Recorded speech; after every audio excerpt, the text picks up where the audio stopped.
Well, goodness gracious, it's live. It's live. He's bloody live. Good to see you all, folks. Hope you're all doing well. My name is Tactical Bray. It's an absolute pleasure to be here today.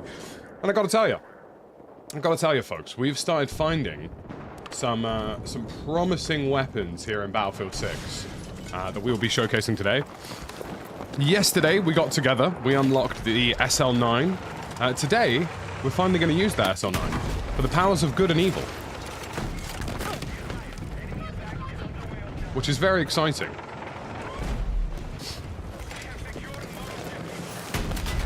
And there goes that vehicle.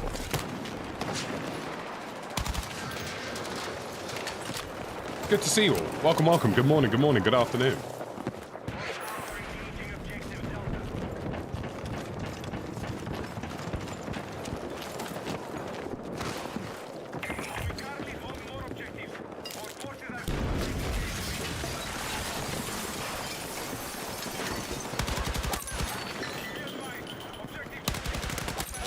And that's the SL9, baby.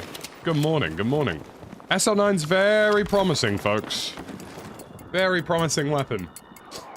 I think this, with a couple of attachments, is going to be a proper people melter. We haven't leveled it up at all yet, really. But we're going to get there.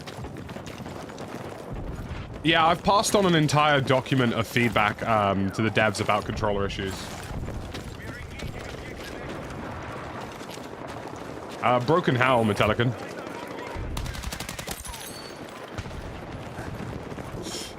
Forgot about that one little quirky bug.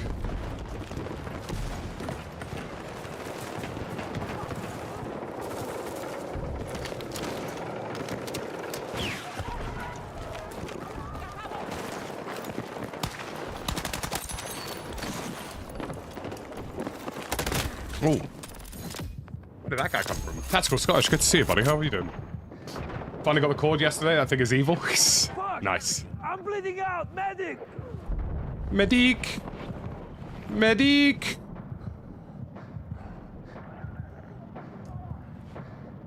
You can't change it no matter what you do? That's odd. I haven't had that issue. Need a medic! It's hard-coded for space to be pitch up. You can't change it. Right. Interesting. Yeah, that feels like something that probably will get fixed pretty quickly. Interesting. Is destruction less in the beta? No. Same destruction, same model.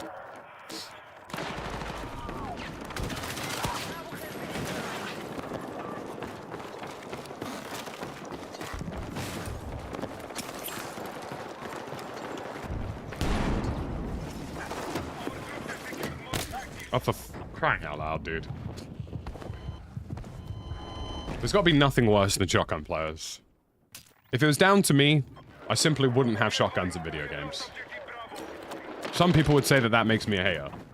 And they'd be correct. Shotguns suck. People who use shotguns suck even more.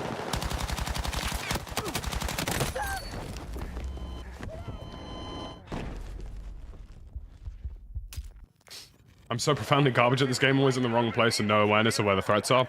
I've got a video actually coming out on that pretty soon.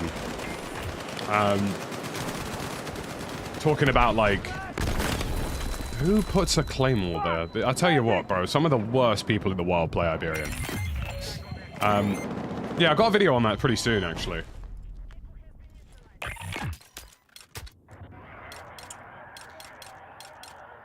Yeah, we're gonna use the SGX on this map just because it's a little bit close quarters. The SL9 is kind of more of a medium, close to medium-y gun.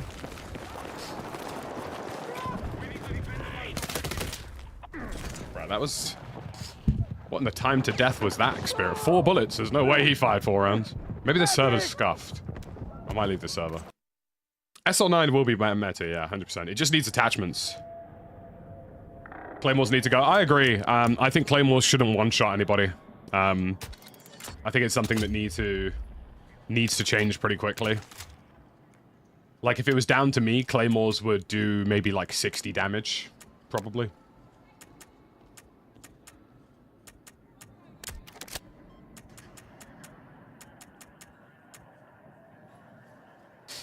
Like, that's kind of the way I view it.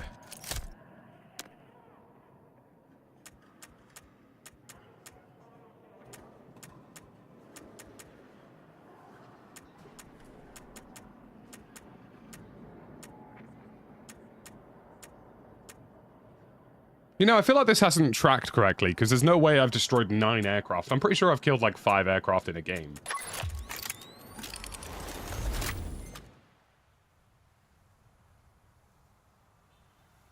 See, this would be a map where the SL9 will work better. Time to Soul, good morning, hope you're doing well. Happy Saturday. I think so. I mean, I'm more interested in the BR personally, McGovern, but... like, it's a pretty solid spot either way.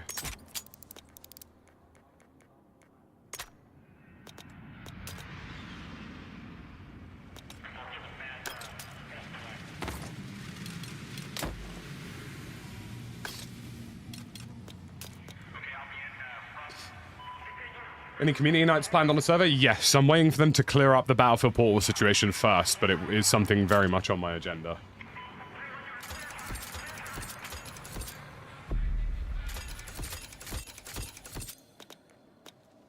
Slap on some double XP.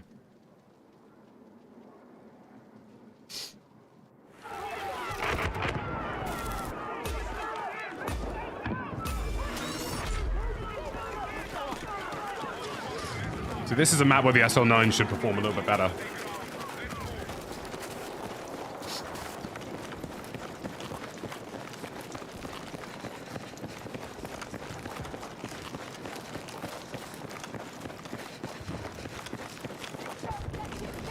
Siege of Cairo really is a great map, isn't it? Like, when you really think about it, it is just a great map.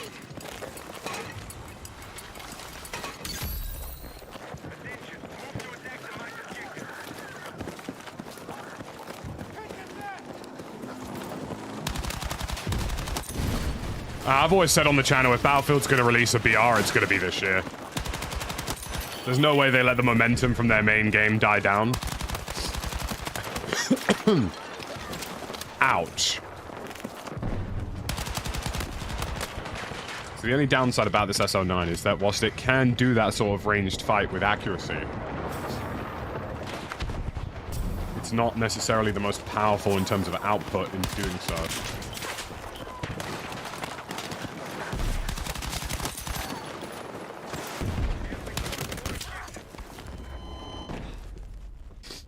I mean, it's going to feel fairly slow, Northrop, just because it's, you know, still early days of Battlefield, right?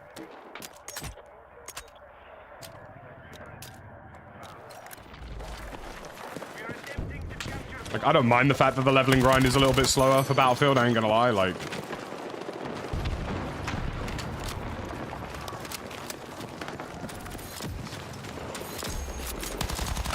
Because it's not like, you know, it's not like in Battle, like, it's not like in different games like COD where the only way you can level up is by killing things, right? Thoughts on the UMP? I think the UMP's a very solid weapon, although I don't know if I would pick it over this gun. Because it's got a slower rate of fire, essentially. It's basically just a worse version of this.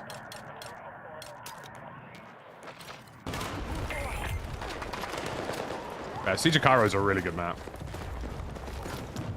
Yeah, originally this map, when I first playtested it back in the day, God, that's the chord. Hello.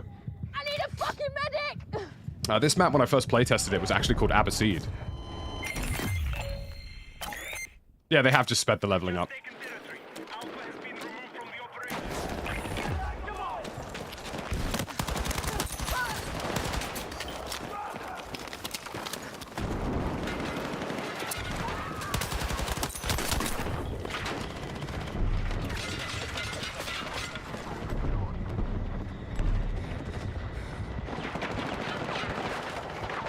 They're gonna push.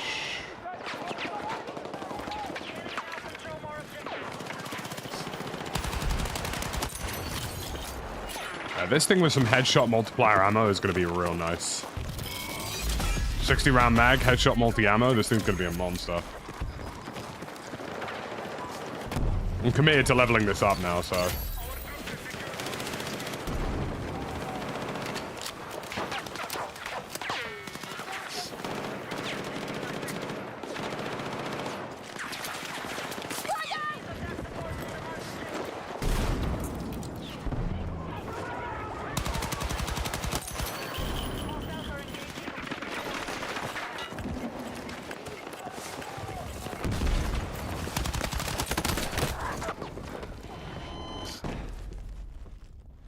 No, the MP5's pretty sick. I haven't tried the LA6 yet, no. I'd like to give it a go. LA6 has always been a fairly consistent all-rounder in Battlefield historically.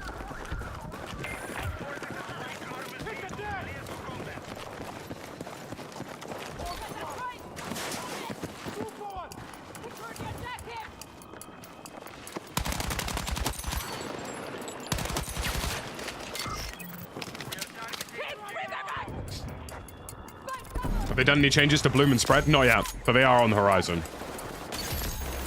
So, not long now.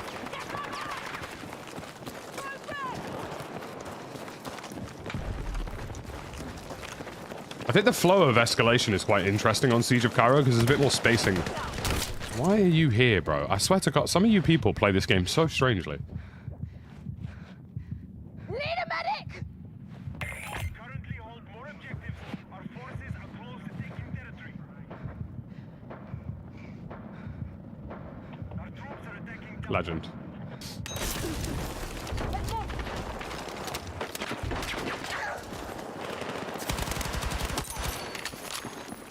Yeah, the MP5 is a fantastic weapon. You just gotta learn how to use it in its engagement range.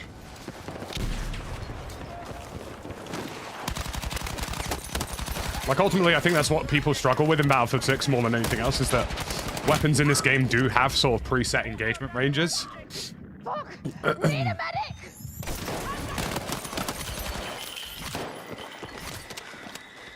Alright, that's my gun disappeared.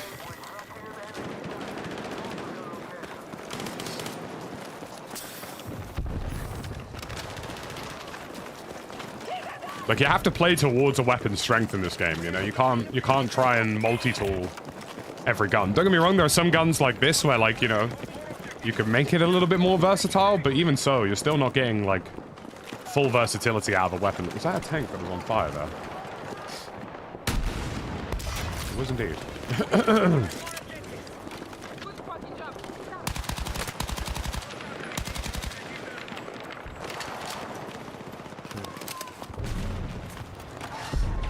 I've got a new controller settings video coming out fairly soon this week coming. Yeah, fair enough.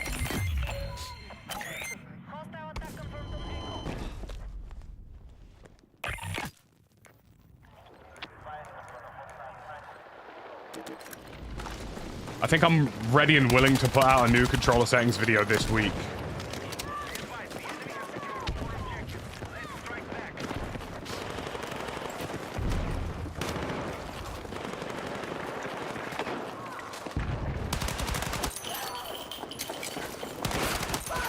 Yeah, that's it, right? Like, you know, in Battlefield particularly, like, the downsides of your weapon are more pronounced.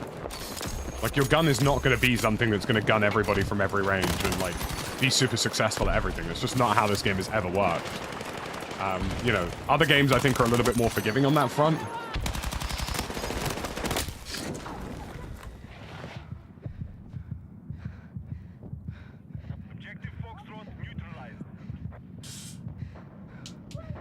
SL9's really heating up. This thing is going to be nice.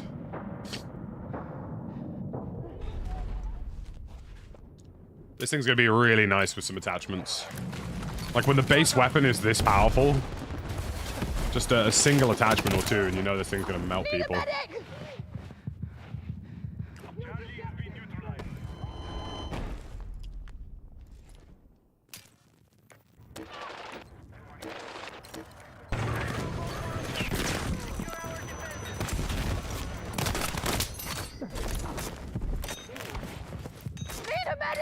I do find it really annoying that by the looks of things there's no... I can't tell if you get out of the vehicle based on where your camera is facing. I need to check that, actually.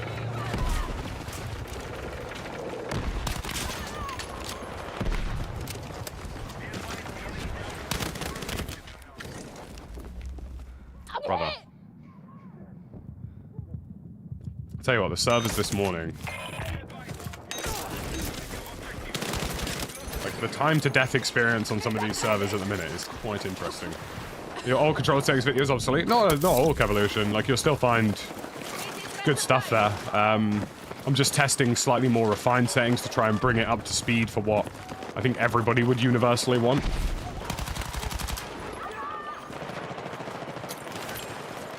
And also, I'd like to explain some of the things that people are struggling with their aim at the minute. Because there are some things in Battlefield 6 that aren't quite right.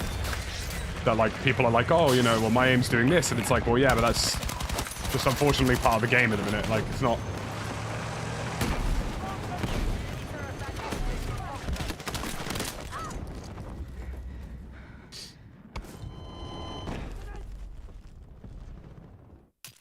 Like, for example, how aim assist is behaving in Battlefield 6 is kind of a big discussion right now, because some people are talking about, like, how it feels like they're fighting their weapon. It's like, yep, these are real experiences that are happening.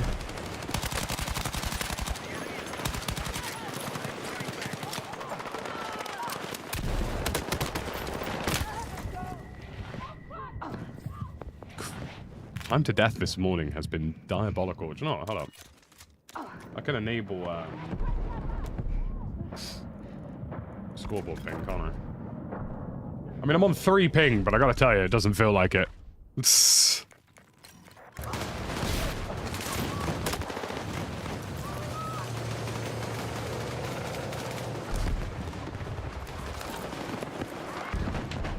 think you definitely notice, TTK and TTD changing a lot depending on server traffic.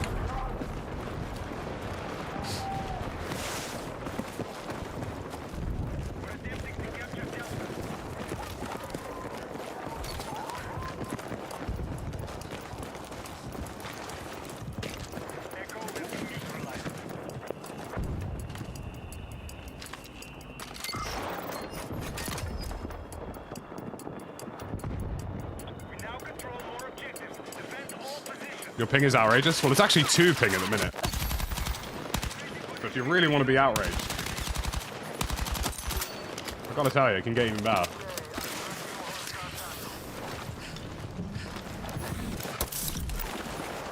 Let's move!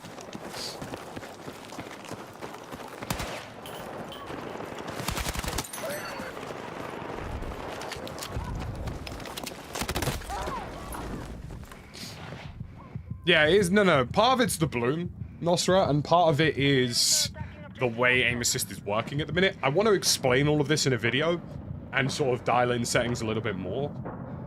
Because I get a lot of people who have been like, you know, the control settings videos work for me, but I still feel like I can't hit anything, And it's like, these people aren't saying anything wrong. They're not doing anything wrong. Like, that is just how the game isn't quite working how we want it. There are some, like, issues in terms of how aim assist is performing, for example, and how it could get better.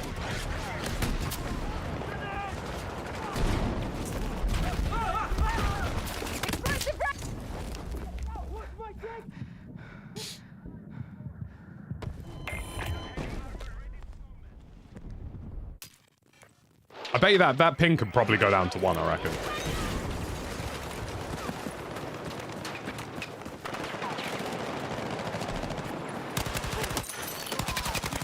I mean, the lowest ping I've ever gotten is 1 ping in Warzone.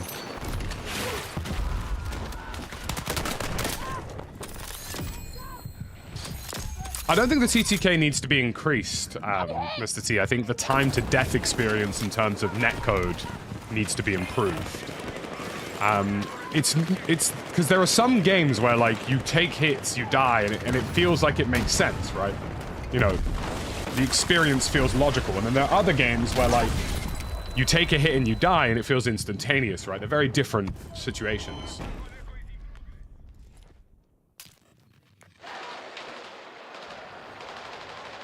No ratings of the Arks today? Not really, no. I mean, like, don't get me wrong, I like Ark Raiders, but I don't really want to commit time to it now, like, because it doesn't matter, right? Like, all of our progress is going to be reset. It's just a tech test.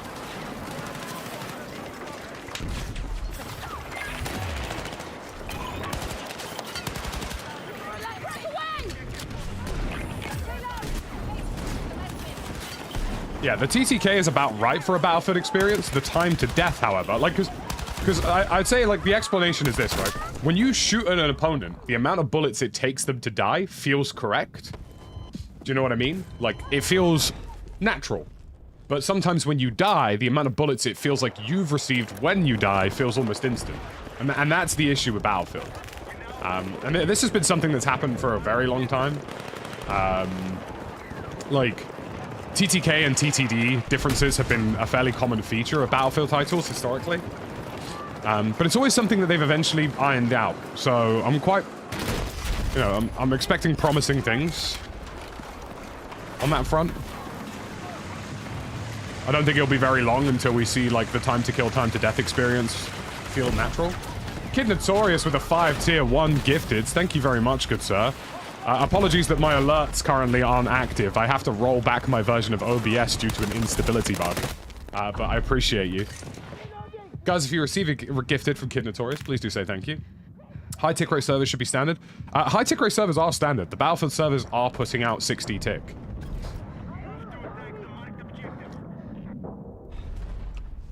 Much love from Stockholm. Well, I gotta say, Kid Notorious, I bloody love Stockholm. Been there many, many times. I've visited the DICE offices quite a lot.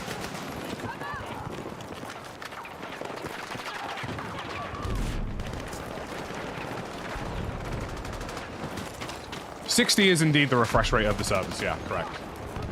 Is TTK and TTD the same thing? No, time to kill is the perceived time or actual statistical time it takes to kill somebody when you fire at them. Time to death is the perception of when you receive damage and how long that takes. Hypothetically, your time to kill and your time to death should be perfectly aligned in terms of timing, right? Because if the network is working perfectly, if I die in 4 shots, I should experience those 4 shots, right? If I can kill someone in 4 shots, I should experience those 4 shots. The issue with Battlefield games is traditionally, like, some network jank along the way causes some trouble that stops the TTK and TTD being the same. And, you know, even if you're on high refresh rate servers, it still happens, right? And that's always been a thing for Battlefield. Battlefield has historically always had, you know, 45 hertz, 60 hertz servers. These are 60 at the minute. But it's because something along the lines is not quite working as intended. So the experiences aren't what people are expecting them to be, right?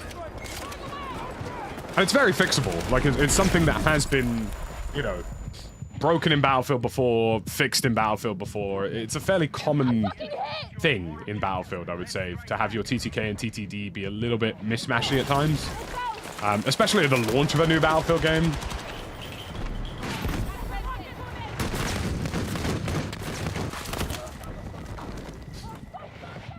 Thank you very much again, Kid Notorious, for the 5 gifted. I appreciate you.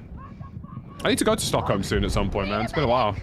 Who knows? Maybe there'll be a Battlefield event at DICE. Last time I went to Stockholm for a DICE event was like... I'm not allowed to talk about that.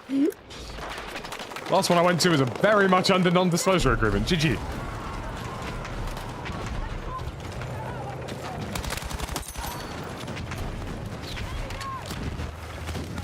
This is the SL9. It's a decent SMG. I think it could be better, though. I just need some attachments on it. Specifically, some headshot multi-ammo would be really nice on this.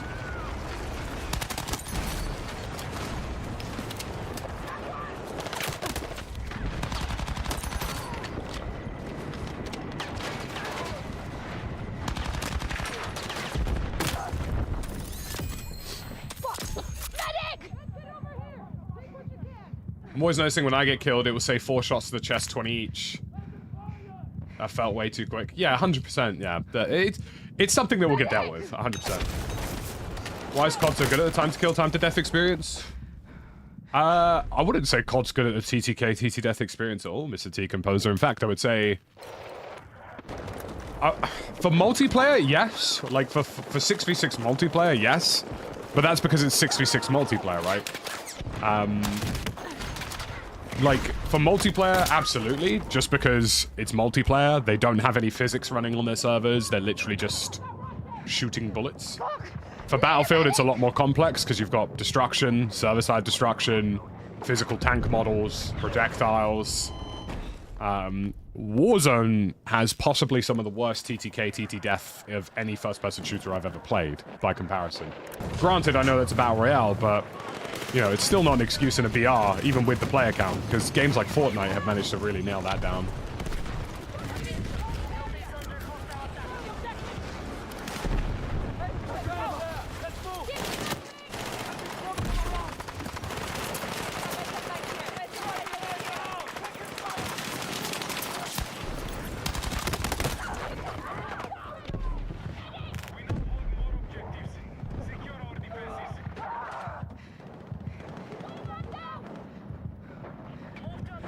Yeah, I mean, obviously things like latency come into play then, Blundy and stuff like that. The one thing I will say as a benefit of Battlefield is that in Call of Duty, one of the biggest issues with how they handle lag compensation is that lag compensation benefits the person on higher ping.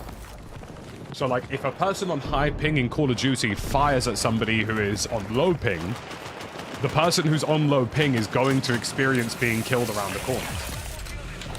So, like, let's say, for example, you know, I'll give you a quick explainer here. Let's say, for example, I'm playing COD, and I'm shooting at somebody here, and he goes around that corner. If I'm on high ping, that person might still take damage here, even if he's on low ping. Whereas in Battlefield, if you're on high ping, and that person goes around the corner, the latency benefits the person on lower ping with a better connection, which is how it should be, which is how all networking should be. But for some reason, Call of Duty has always catered towards the worst networking component. If you're on a high ping setup in Battlefield, you actually have to lead your shots in front of your opponent. And I'm not talking like, you know, 30, 40 ping. I'm talking like people are on like 100 plus ping.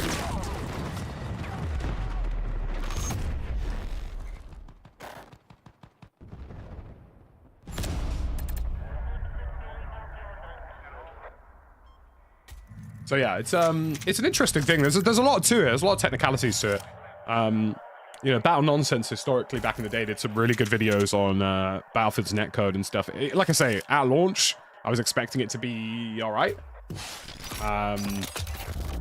But I think it's something that will progressively get better quite quickly.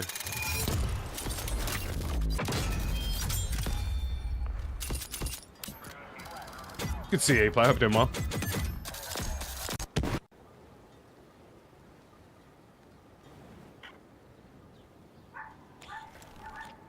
But yeah, it's one of the reasons I've always preferred Battlefield in terms of being an FPS game is because I have low ping. I play on Ethernet. You know, and so the thing for me is like, it's really annoying when I play COD and somebody who's got terrible internet is somehow outgunning me just because the server's decided that he deserves it. Do you know what I mean? Like, it's never made sense to me in that respect.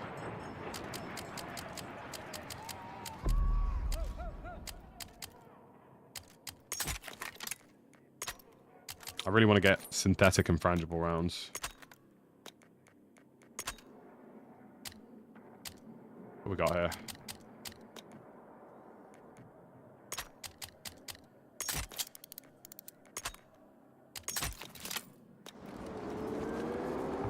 God, that's an ugly optic. So ugly, in fact, I'm going to change it. Yeah, the UK has service. The UK has London service. I think Ireland also has service.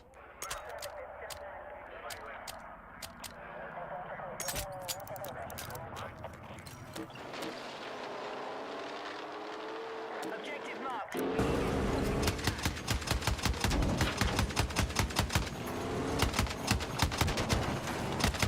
Learn how to drive, bro.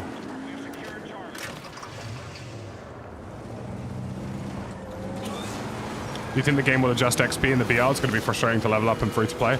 I don't think so, and I don't think they should either. I think, you know, hypothetically, if there's going to be any benefit to people leveling up, it should be the people who have paid for the base game.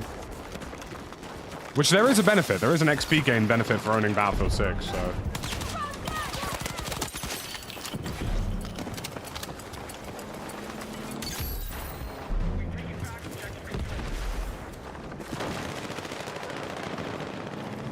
Now I think we're starting to talk about... How did I not bash through that door?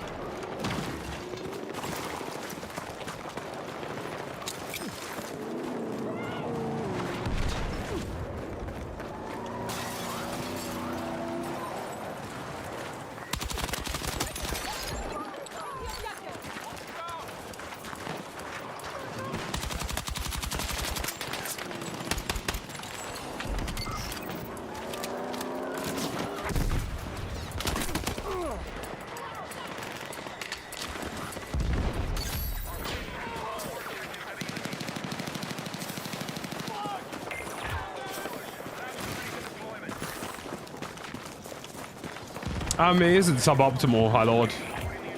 A lot of people sort of it's more to do with the actual routing of the cables more than anything else.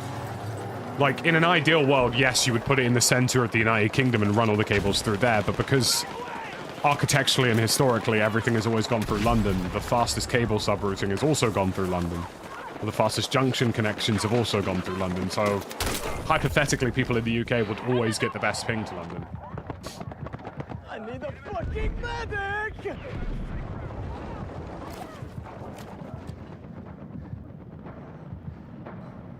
So, because of the way our entire internet infrastructure is built, and has been built, the best places is London. There is no avoiding that. You would have to undo like 50 years of cabling and 50 years of junction routing and internet engineering, essentially, for that to be the case.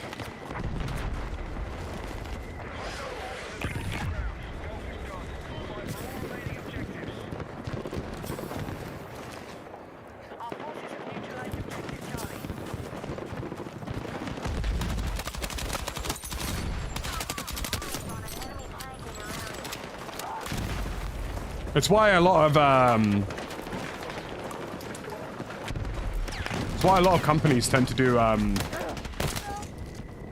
have I get a snipe from a tower, bro? Move to attack a marked objective.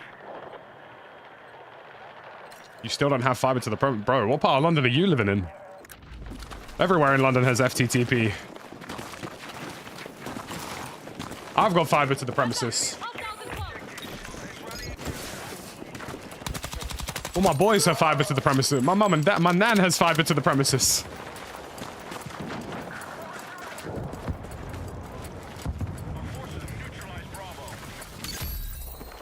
It's actually been the saving grace of, phone cables have actually been hilariously the saving grace for new fiber companies, which is hilarious, because we've always had telephone poles all throughout London for people to have their landlines connected. And all the fiber companies went, well, rather than digging up the roads and making it an absolute nightmare to lay cables, why don't we just use the telephone poles? And it's working. I'm in Swindon and I have fiber to the premises. Well, we love that. I don't know what the rest of the UK situation's like, but...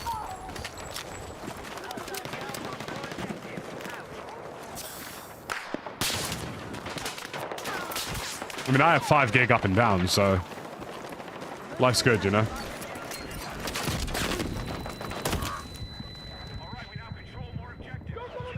One tarnation is FTTP. It's fiber to the premises. Essentially, there are different types of networking. You can have, like, you can have fiber internet, but if it's fiber to a copper cable, then it's basically not really fiber. It's a bit like how 5G isn't really 5G unless it's a certain type of 5G. Do you know what I mean? Yeah, I have 5 gig up, 5 gig down.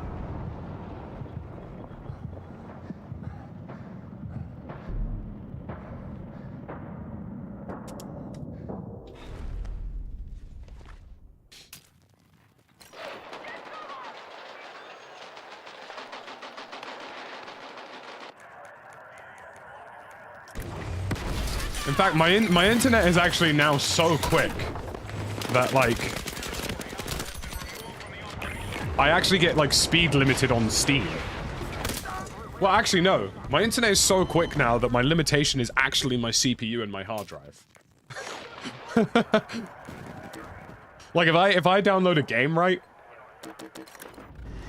So, like, if I download a game, obviously I've got, like, a Gen 4 NVMe SSD. It's basically as quick as my SSD can write.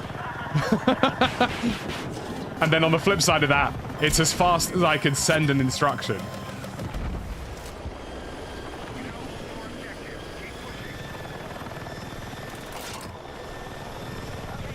Not that much, to be honest with you. I think I pay like 65 a month or something. Really not that expensive. Did that just get shot down by its own AA cannon, or have I just lost my mind?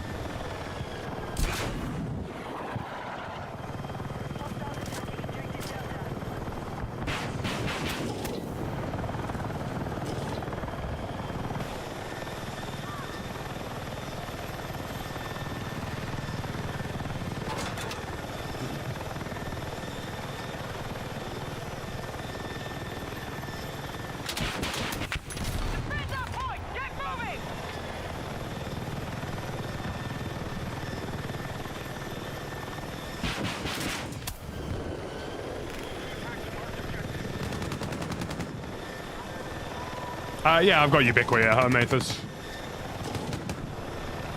I actually have the, I think it's the Dream Machine, if I recall correctly.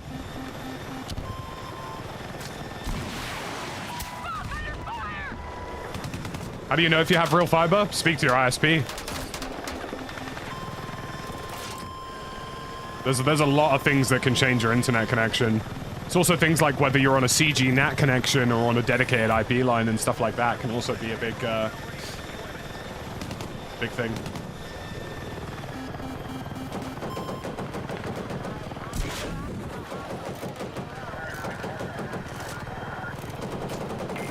Internet companies can't missell you their connection. So, like, if you do ask them, you know, okay, well, where does this fiber terminate? Like, that kind of thing, they have to tell you. They can't just avoid the question.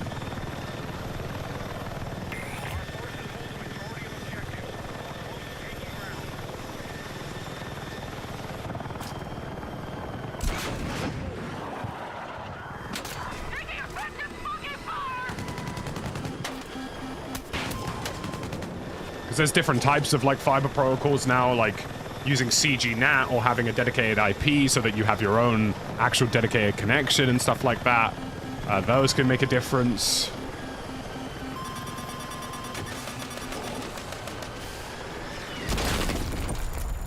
I'm not painted. See, that's what annoys me about that. I'm not painted anymore, so that shouldn't happen.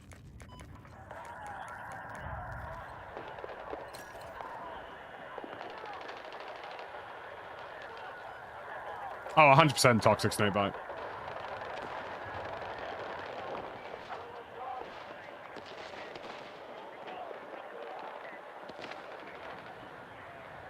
I have 5 gig upload.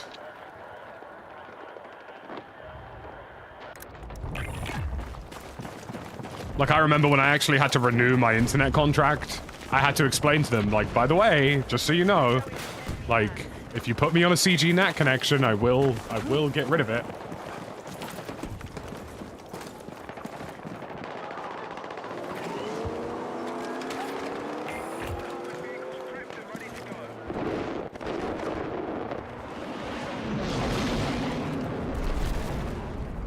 Man, that sounded insane. I've got Master Debater in my squad.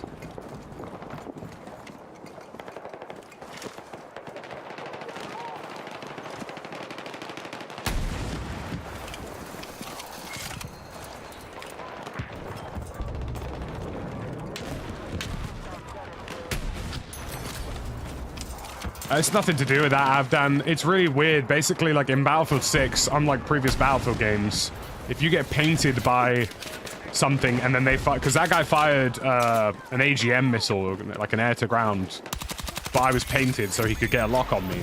For some reason, for reasons unknown, even if you fire an AGM and the painting is lost, it still goes that way. Like, it still hits you even if you're moving. Which is not how it's meant to work.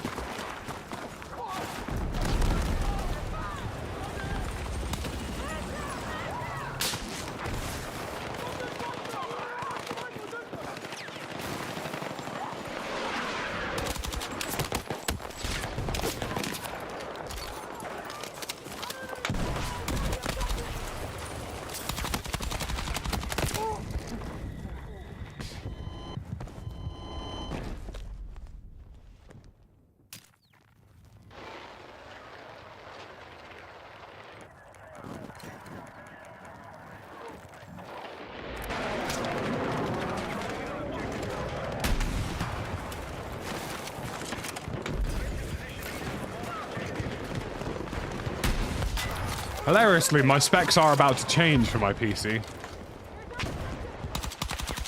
Not a huge amount, but they're about to change.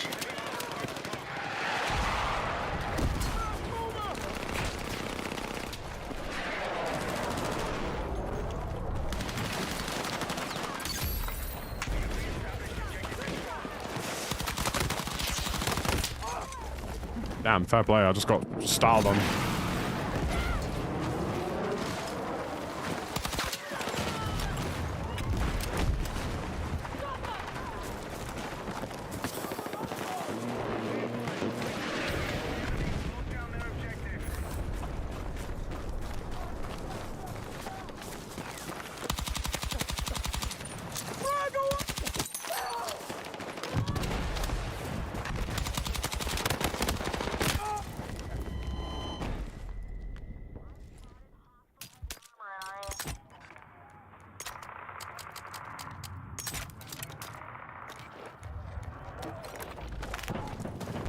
Just want to test something quickly.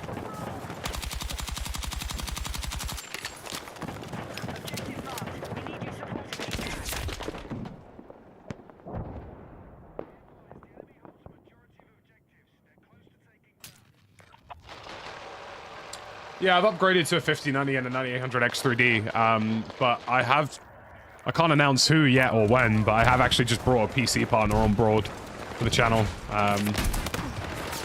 And the specs are similar to what we currently have.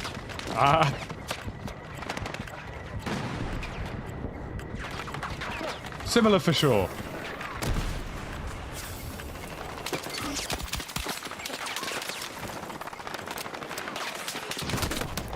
Well, in my view, they just need to change how SOFLAMs work completely. They're all completely bugged at the minute. Like, SOFLAMs right now are just completely scuff.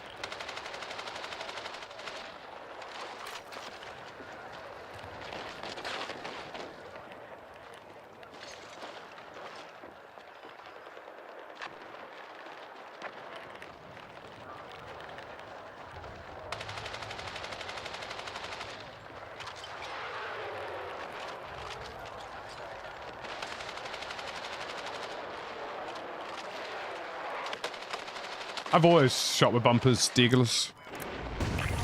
I've always been a bumper shooter.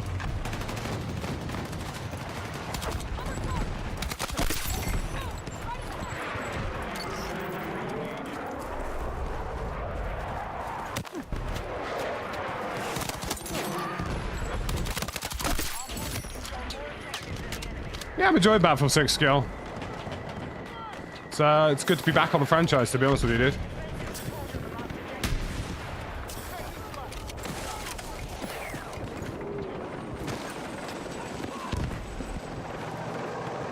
Yeah, the bloom situation's not fantastic at the moment, Kid Notorious. I'm expecting a pretty substantial overhaul of that fairly soon.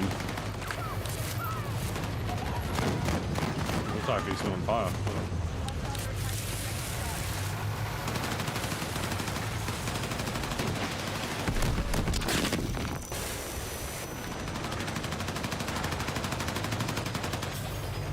I'm getting like 250 to 300 frames. But that's without frame gen, obviously, because never use frame gen.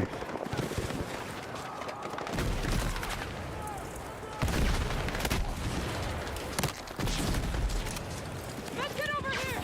Take what you can! Wasn't even that far off.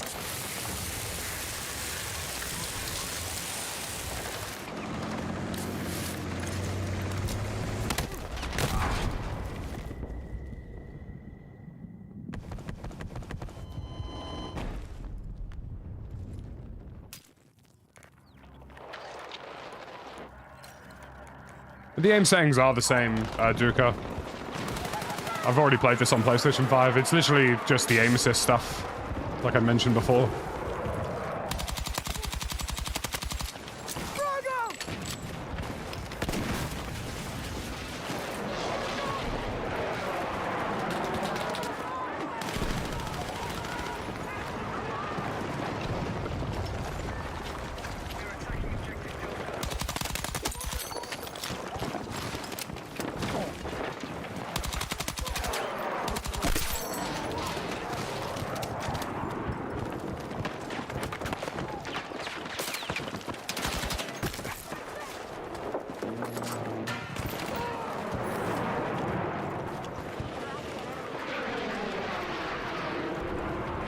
I won't reveal what internet provider I'm with, just because, you know, security-ish reasons.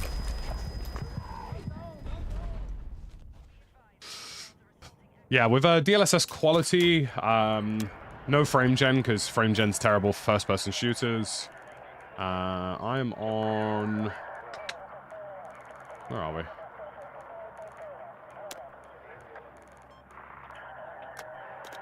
Currently on 267, 270, 260, 294, 297, about 280, 290 frames. Obviously, it's your CPU frames that you need to pay attention to, not your GPU frames.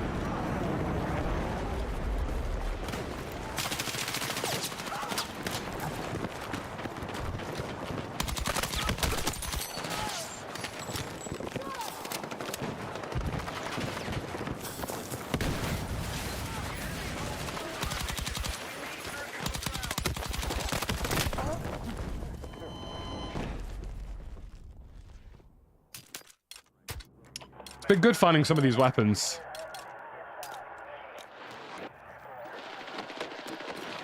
Yeah, a little bit Beelzebub. Nothing crazy though. 23 grand, good to see you, buddy. Hope you're doing well.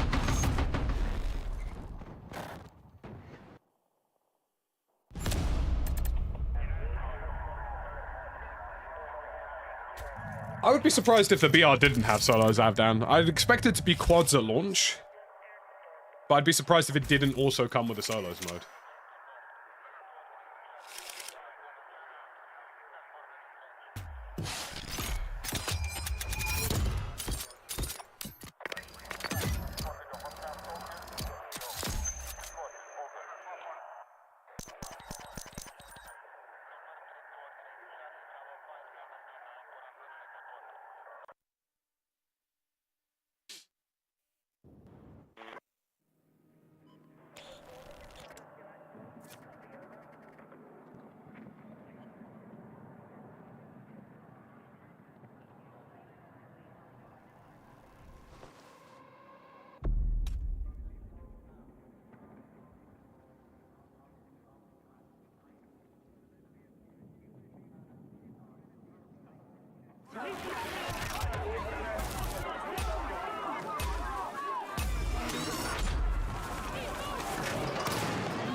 Yeah, there's no setting for depth of field, which is annoying because on PC you can turn it off in the config file.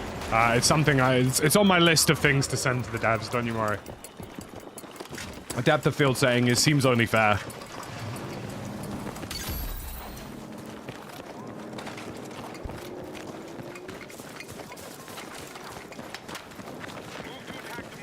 I mean, the performance of this game is absolutely insanely impressive.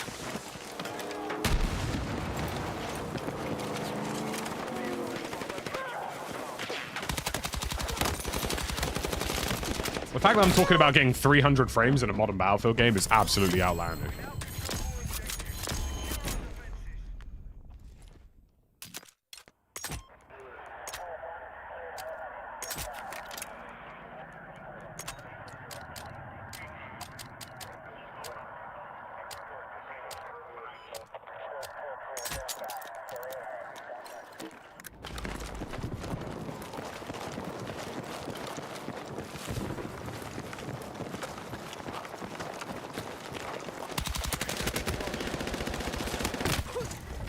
Interesting bouncing bug.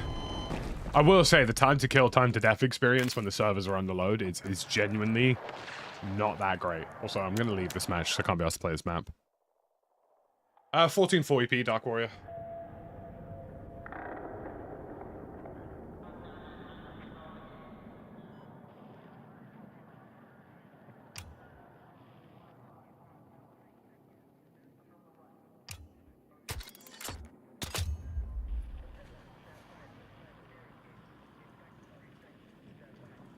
Yeah, Borderlands 4 was not an optimized launch.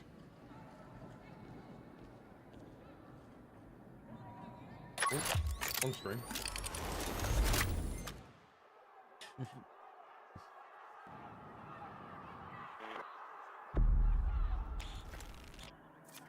Just switching it up a bit.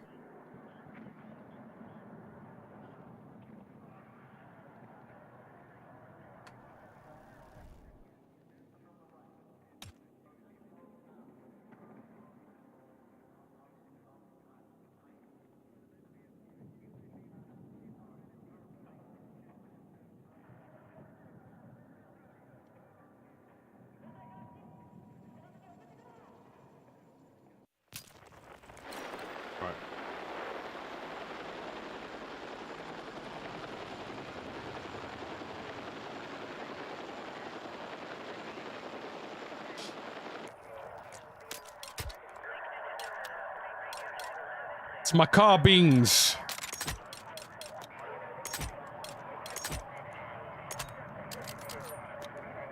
Gotta keep leveling this bad boy up too.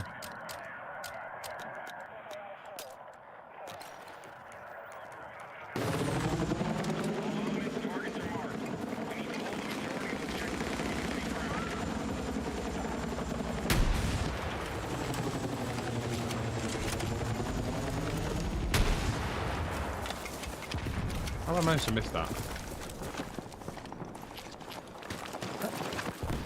Yeah! Vehicle hit! Need to hold the area.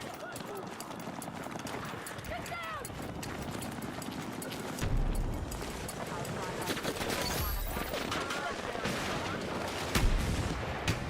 What a shot. That was an outrageously good shot. ReShade should be banned, yeah. If you use ReShade, there's a very good chance to get your account banned. You can just turn off depth of field in the config file. Bloodline.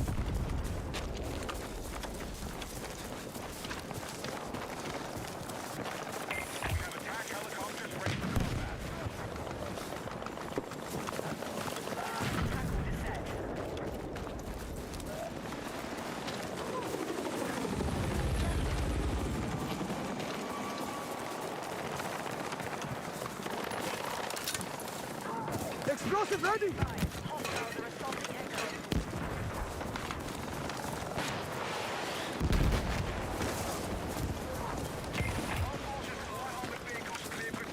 Exclamation mark specs, black-eyed. Oh, there goes the crane.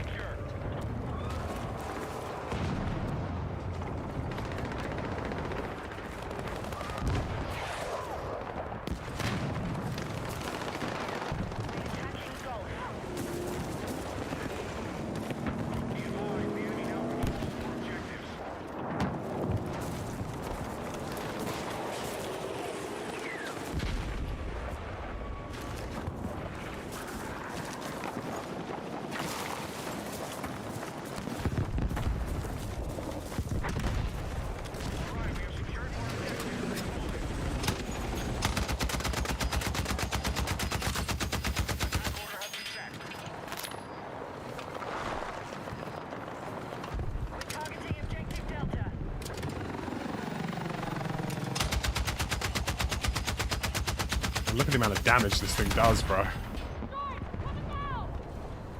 The fact that I can do that to a helicopter is terrifying.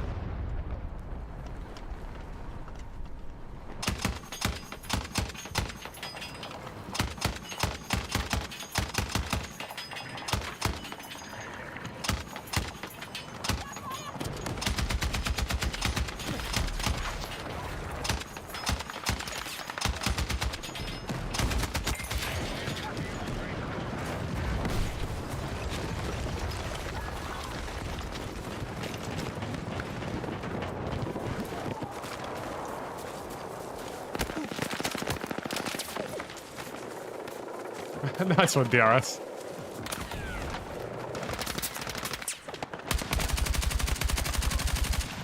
It's quite rare having somebody run into you in a game because, like, there's so many lobbies at the minute for this game. But it is cool when it happens.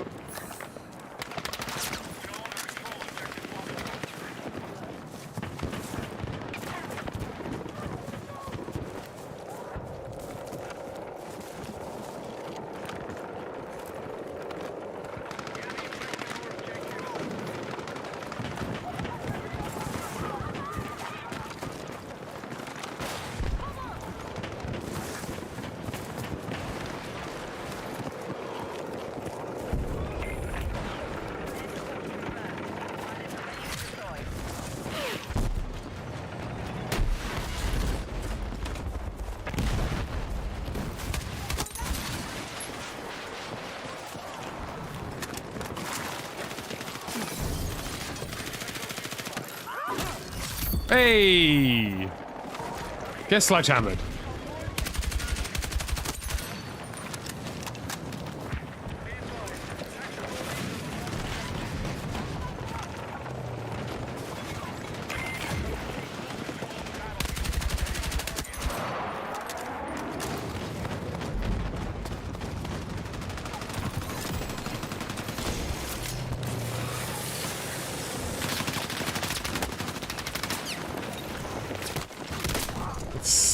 Game runs well on PC.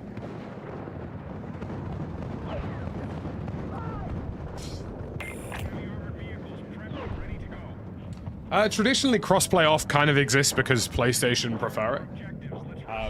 Not that they prefer it. I think PlayStation are also now kind of buying into this sort of melded ecosystem with PC.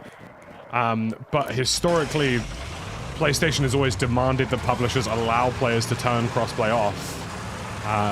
Just in case their experiences are impacted by the third-party platforms.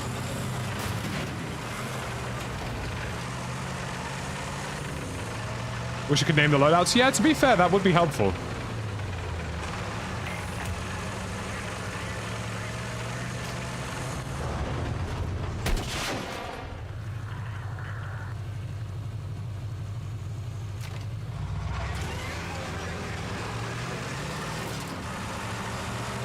This is the SG553R. What the hell? Did I randomly just hit a vehicle?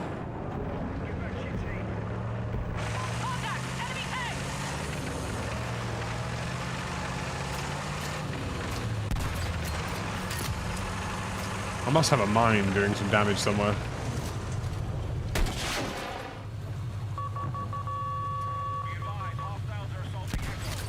Base projectile.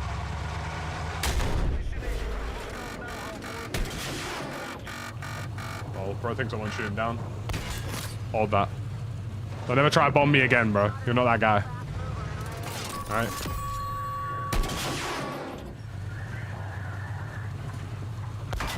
I'll do it twice.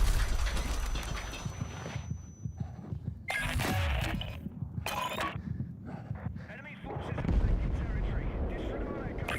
Ensure attack on the remaining objectives.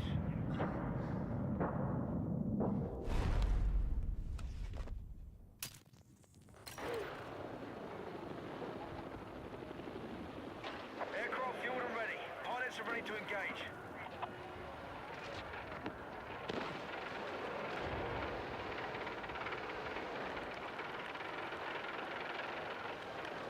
I never thought I'd see fake Mr. Beast account spam, but here we are. Look, I know I'm an important guy in that, but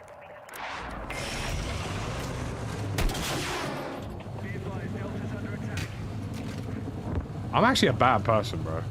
When I deep it, and when I really think about it, what I'm doing to these vehicles is not fair.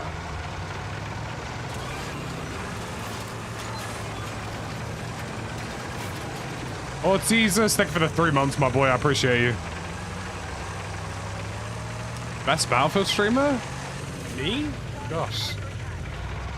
Yeah, SG553.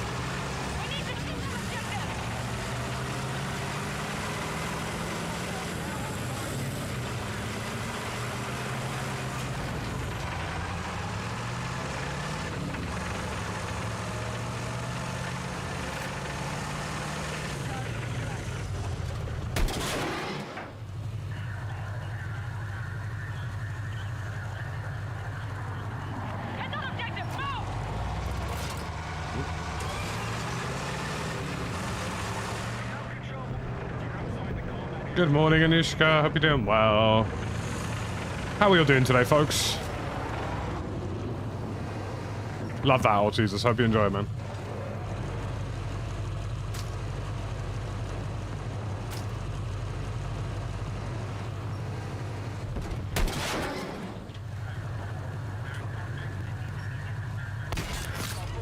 Goodbye.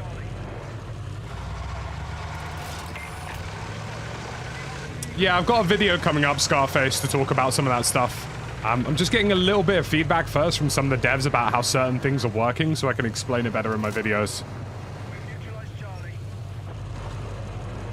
At work, 23. Rough.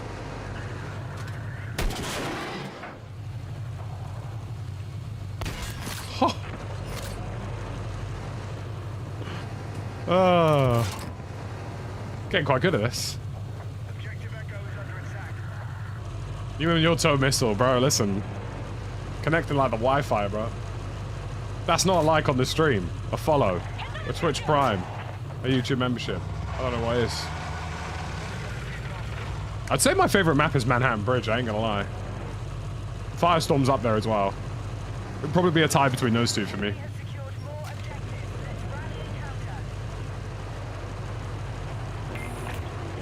Pays the bills, I suppose, yeah. I hear that. I see a jet.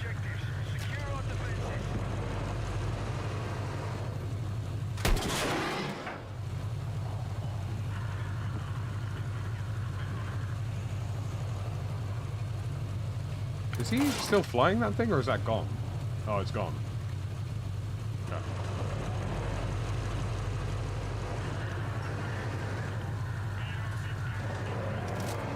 Look, you miss 100% of the shots that you don't attempt, right? Which is why I hit jets with tow missiles.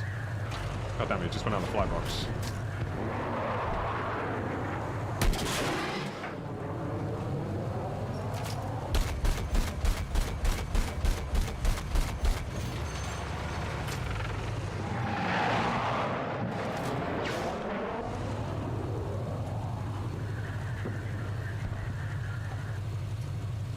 Come on, time to share. Oh, I missed. Air support confirmed. Pilots are ready to deploy.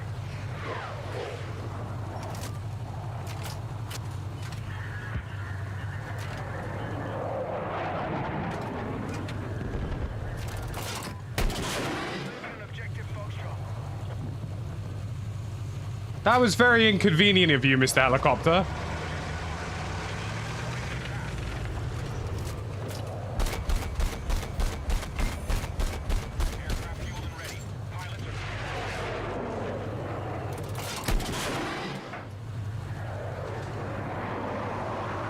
The initial projectile was too heavy.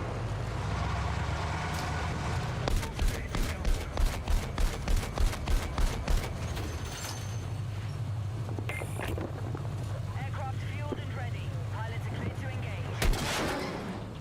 Control of the AO.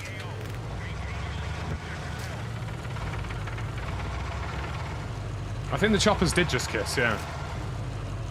It was quite romantic, actually. I like making my tow missile wink. Advised, hostiles attacking Delta. Bye.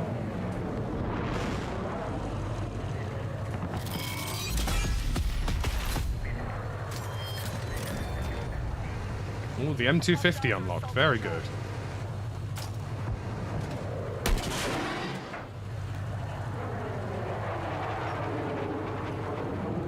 I realize now that jet's flying away. It was probably destroyed.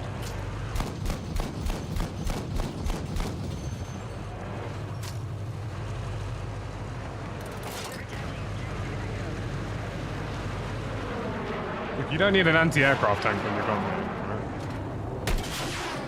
Be advised, the enemy now controls more objectives. There's no way that just dusted. That actually did hit that jet, but it dusted. That's pain. Secure Foxtrot.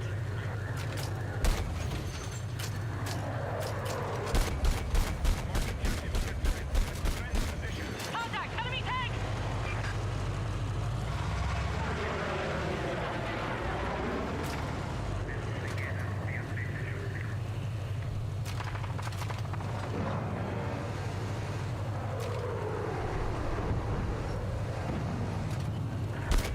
Neutralize objective Charlie. Be advised, hostiles are assaulting air. We've secured more objectives. Let's hold it.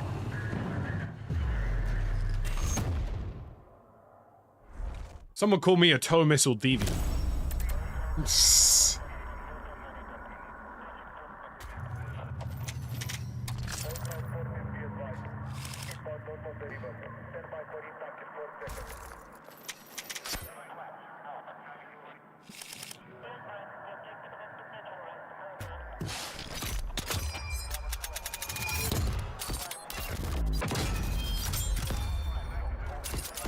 Been meaning to unlock the M250.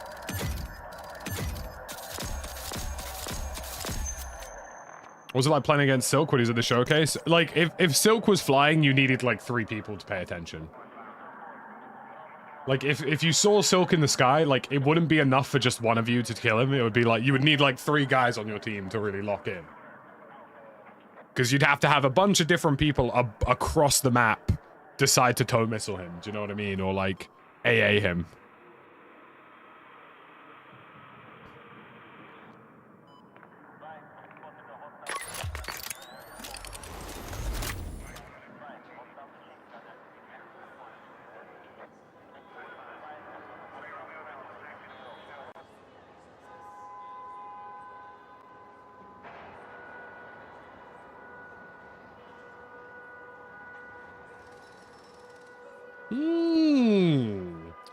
Manhattan Bridge, is it?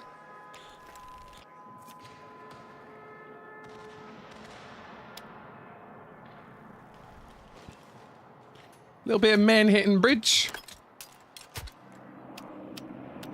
I know you're gonna dig this. Oh yeah. Perfect.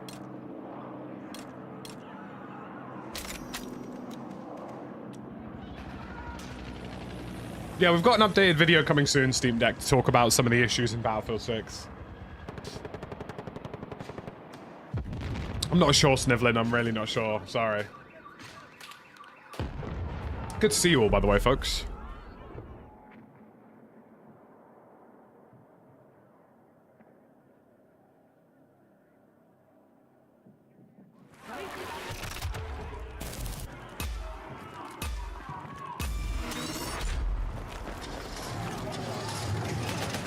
There's a couple of things that I changed specifically. So I always disable, the one thing I would recommend for you, 23 Crown, I'm assuming you're playing this on Steam, disable the Steam input.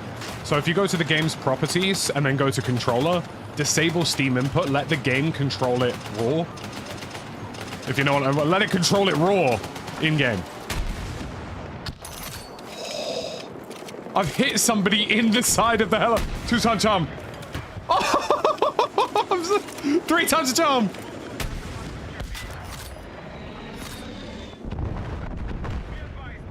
Officer, arrest me. Death to the metal birds! Death to the metal birds!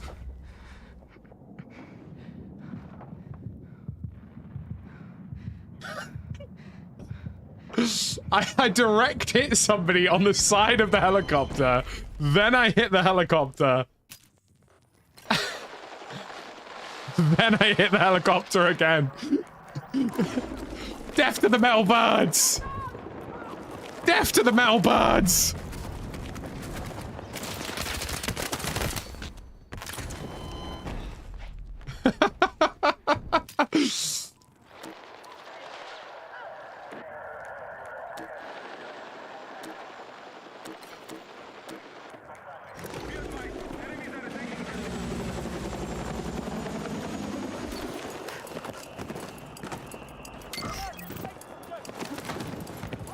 Do you guys see why I was an engineer in Battlefield 4?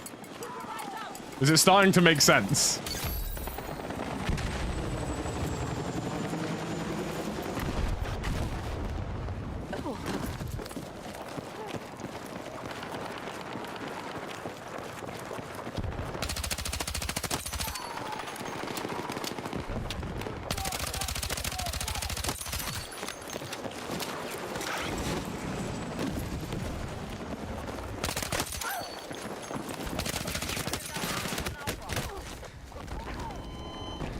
Just men. Oh dear.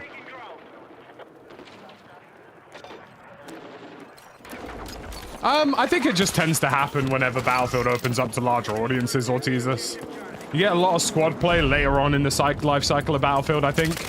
In the early doors days, like, you tend to get a little bit less because new players are in.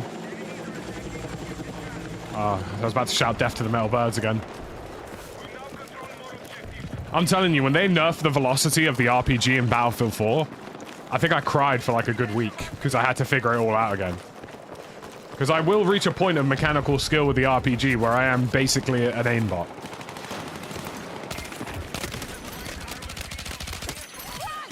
Oh, saw that coming.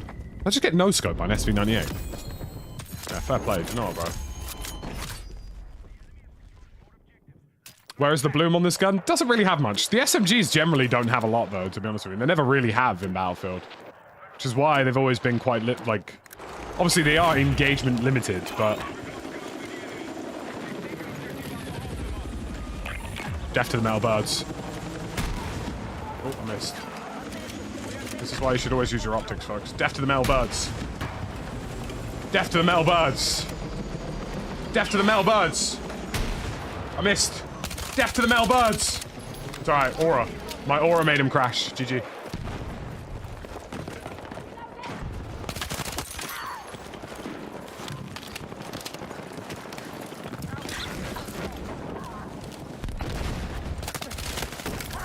Well, that was gonna happen.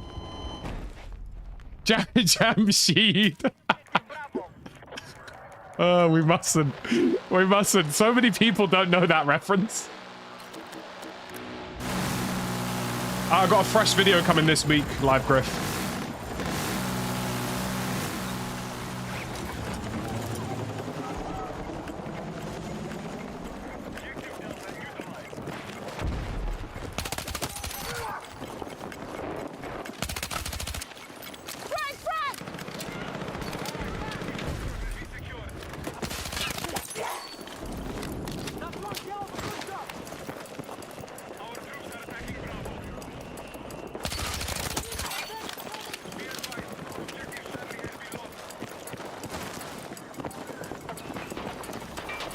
I got a lot of love for Ark Raiders. I'm looking forward to it. I just don't see the value in putting time into it now, pre-release. Just because obviously all the progression resets, right? So... Ouchie. Ouchie. Fair double ouchie. Good shot.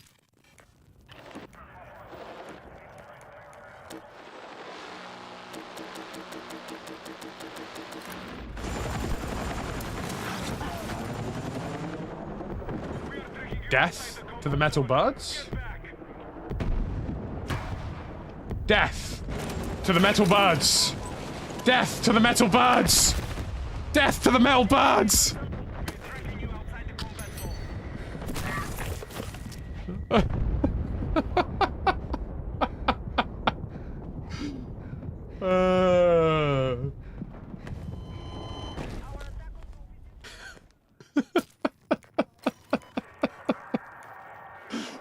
Do you know what? Look, I think you guys all have seen the memes at this point of Death to the Metal Birds. Unfortunately, I will never be able to post that meme without getting cancelled. But good God. Oh!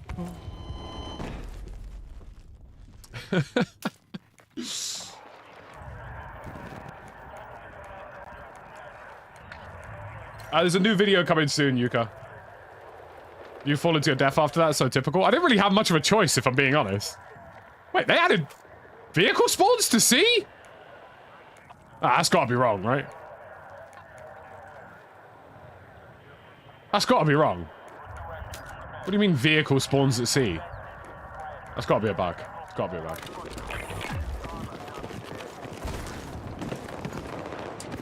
You can try either, Yuka. Essentially, more acceleration is gonna give you, like, potentially a more smooth experience, whereas less acceleration is going to give you a more snappy experience.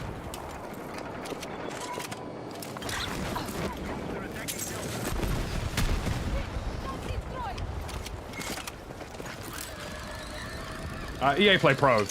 Death to the metal birds? Death to the metal birds! God damn it, I missed. I'm also out of RPGs. I'll fight the invaders as they land.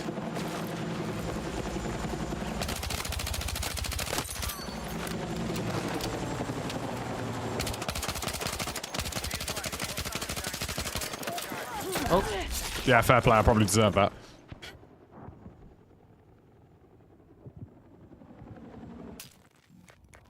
Right, let's spawn on sea, death to the metal birds.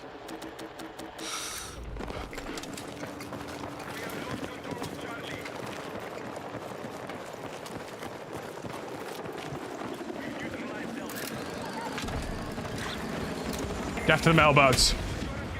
I missed. Death to the metal birds.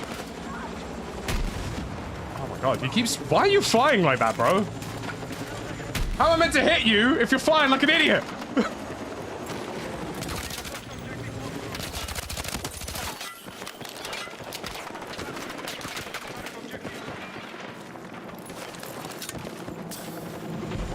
Bro is flying like he's learning how to type.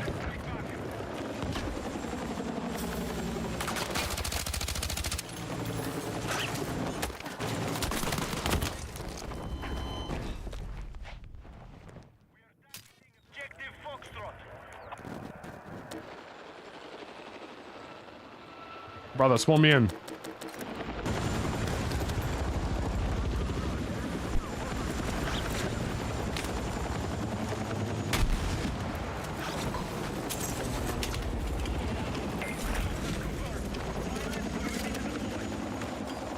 Alright, this guy might be actually be...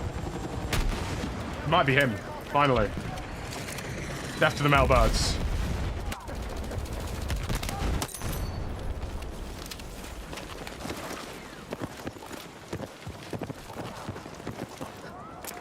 Like, his flying is so bad, it's good.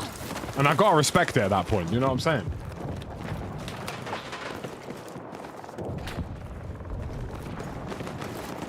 Putting out a flying guide so you have more to shoot down? Listen, I'm a content creator, alright?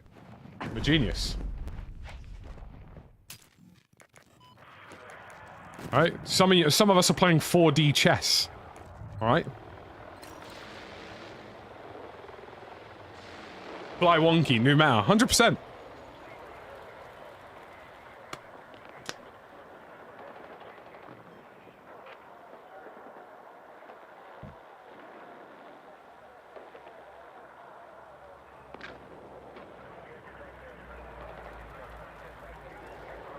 Alright, give me a helicopter pilot.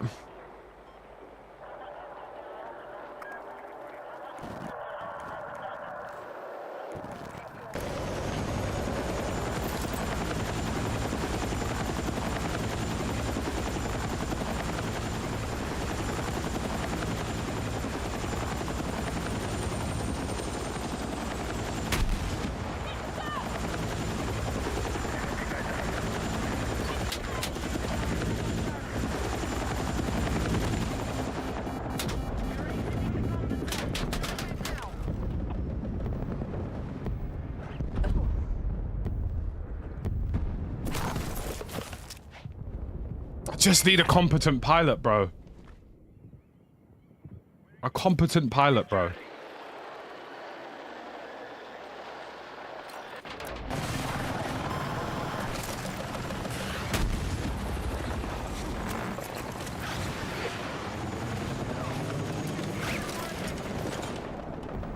Death to the male birds! Death to the male birds! Death to the male birds! Death to the male birds! Huh.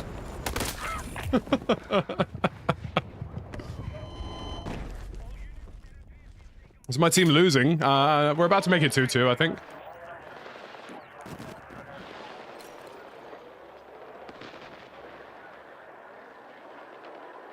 If I hit 2 for 2 there, which I really should have. Oh, screw it, I'm gonna do something I wouldn't normally do.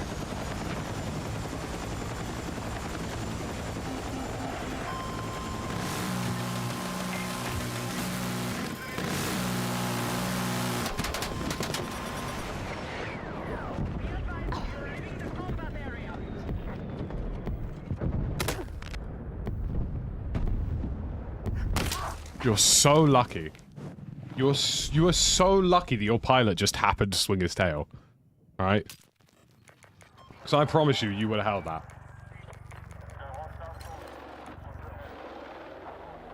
No, Battlefield won't become an annual release. Still got my game still on Live Griff. Just wanted to try the DualSense Edge. I like to bounce around between a few controllers.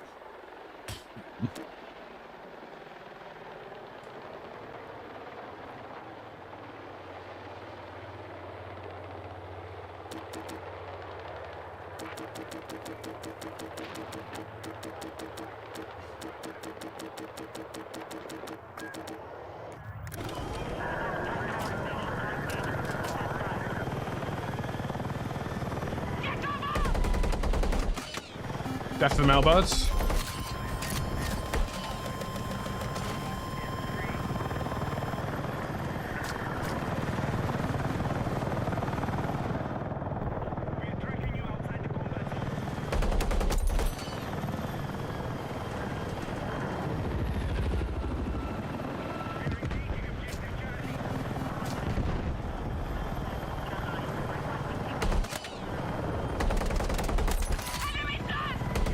Death to the male birds!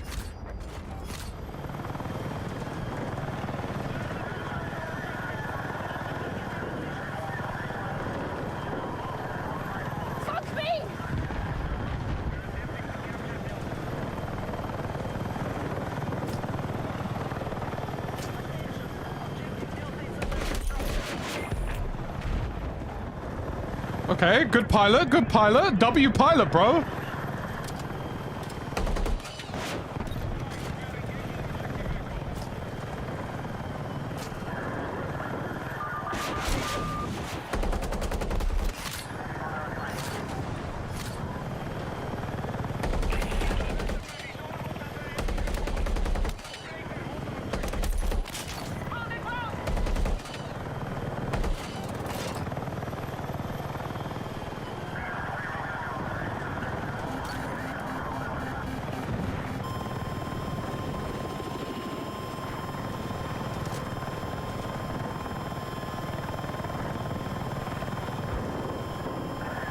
Gotta be fucked.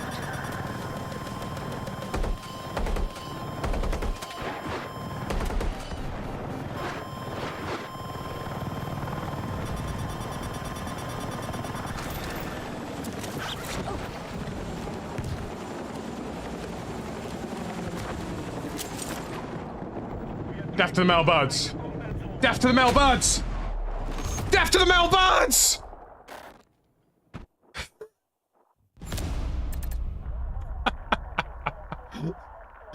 Shout out to that pilot, bro. W pilot.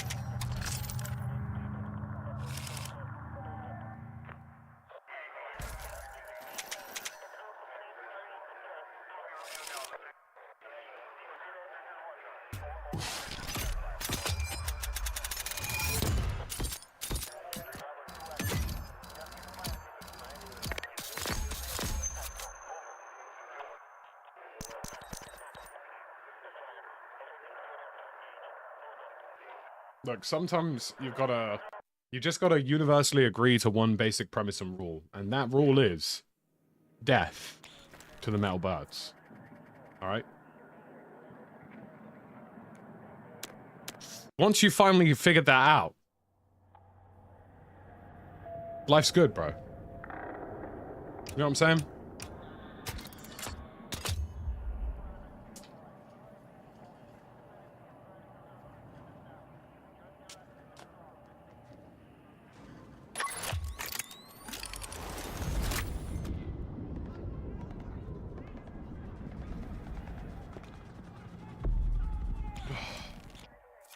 Gotta remember, folks, it's every day death to the metal birds.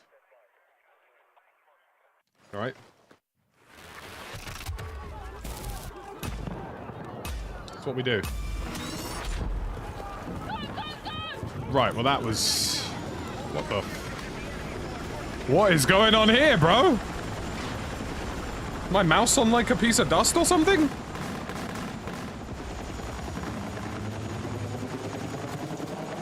Okay, well that would explain that. You know what, whilst we're doing it, let me actually turn off my mouse whilst I'm in game. Because I don't want my mouse input to accidentally screw me. On the marked objective.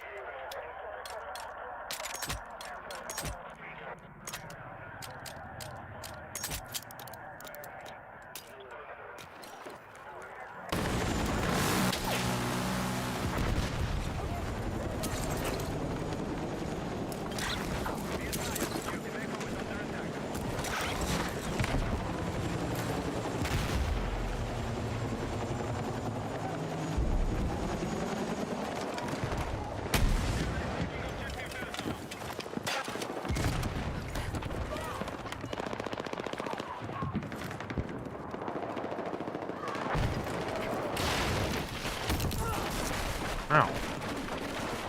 I mean, I was expecting to lose the top floor, but not the whole thing. I mean, you know what? If I can't have fun, no one can.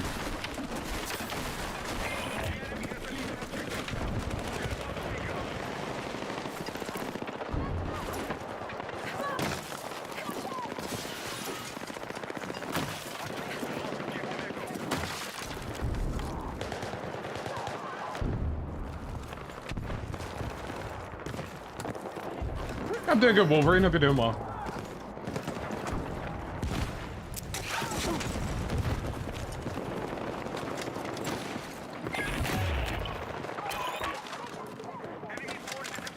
Death to the metal birds.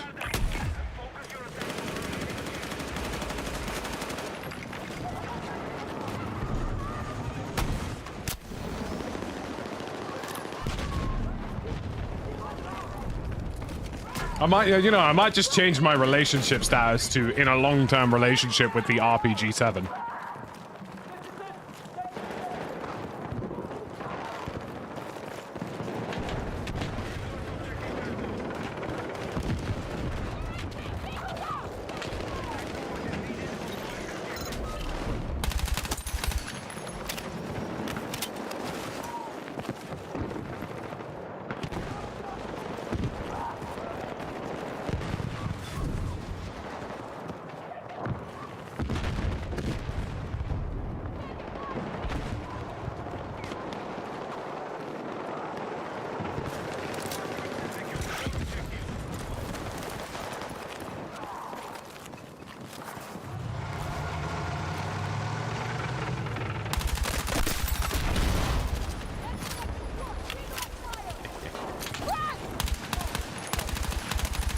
Things that hate to see me coming.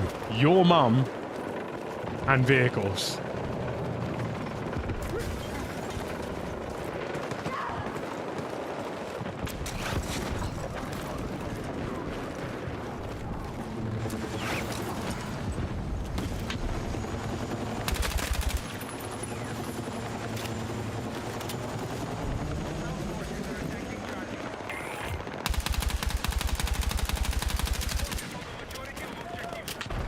Give us some ammunition here.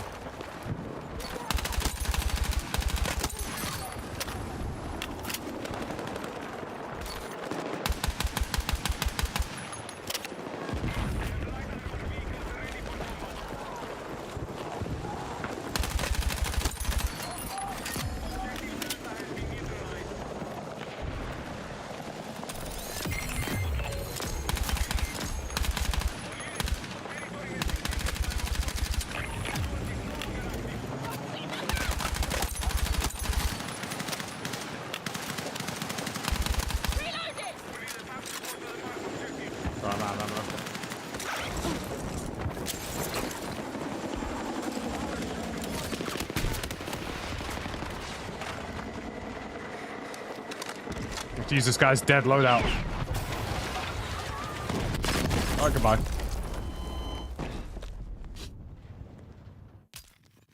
Legacy Southpaw inverted. Bro sounds like he's playing Skate, bro. What do you mean Legacy Southpaw inverted? Oh shit, look out!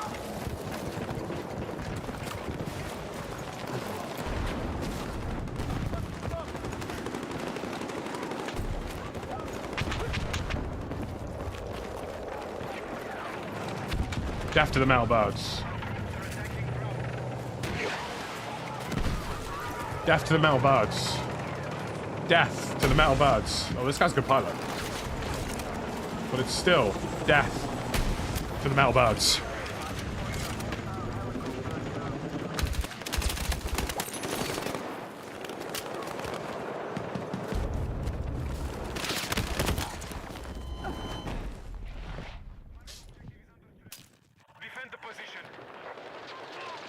Do you know what? I actually genuinely forgot that Chelsea were playing today.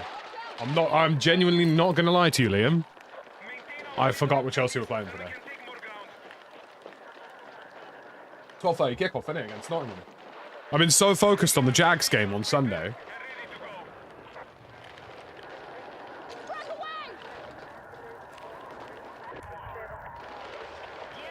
Right, let's whip up that Chelsea link and have that playing on the second monitor.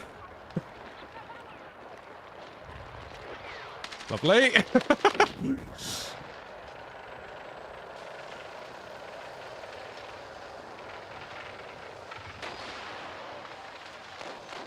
Where are we at? Sports. Oh, it's going to be on... Is it on BT, bro? Or whatever the hell they call it now. Don't piss me off.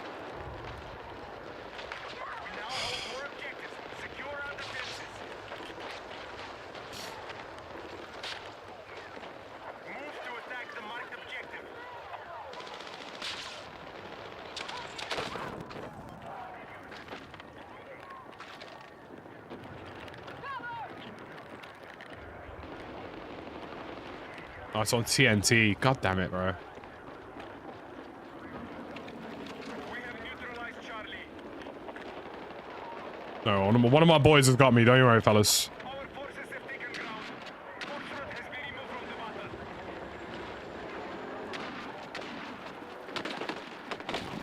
been removed from the battle. Be advised, objective Echo is under attack.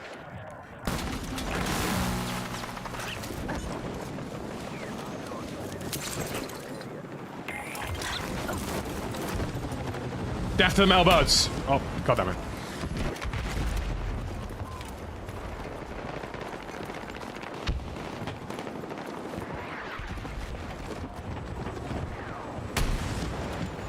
Yo, I really thought that would have nailed it.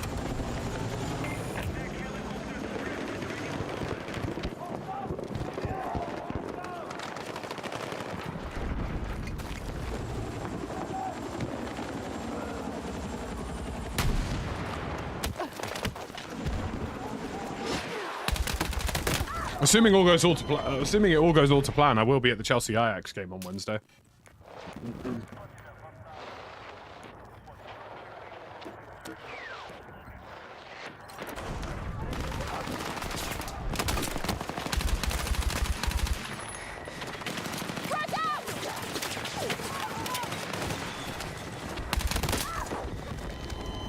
Medic! Oh, there we go. One of my boys has sent me his login. Let's go.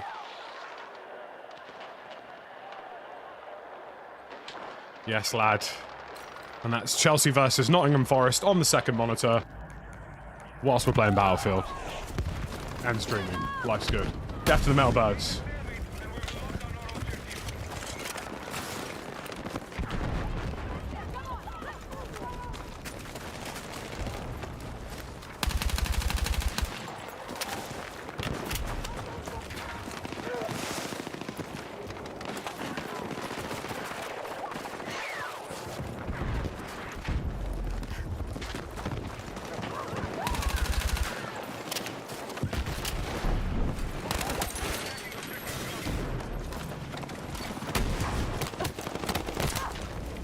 Watch that man straight up execute my boy there.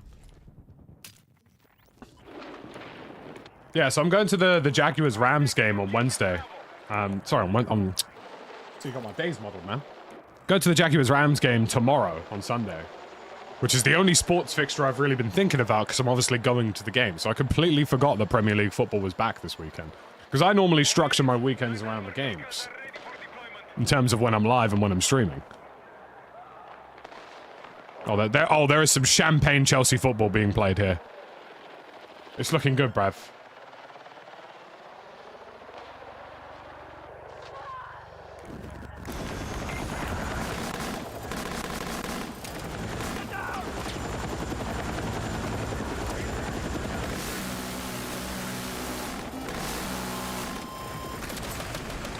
Death to the mailbirds.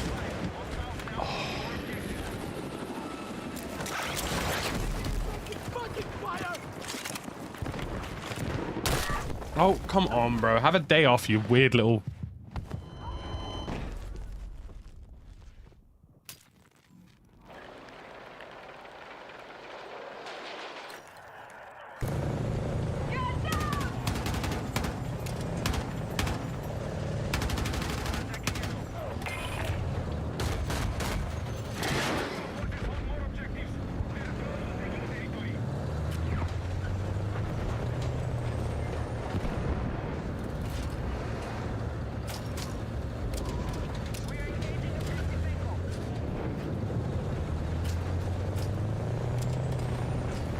Brother, drive forward. You're a vehicle. You're gonna kill them with the power of telekinesis.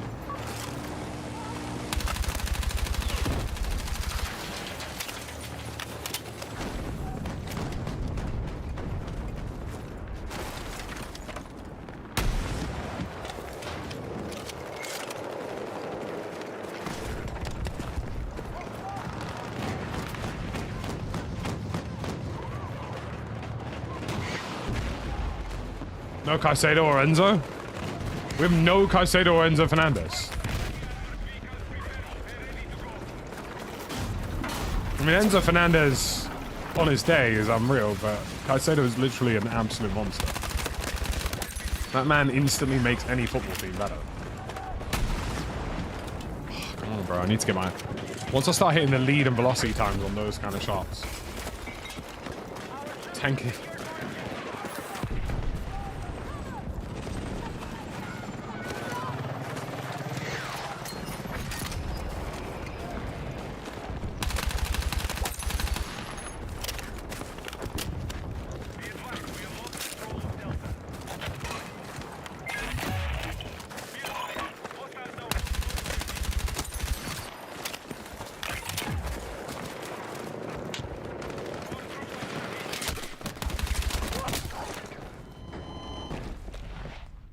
Good to see you, Wise. Hope you're doing well. Yeah, the controller grip always confuses a lot of people.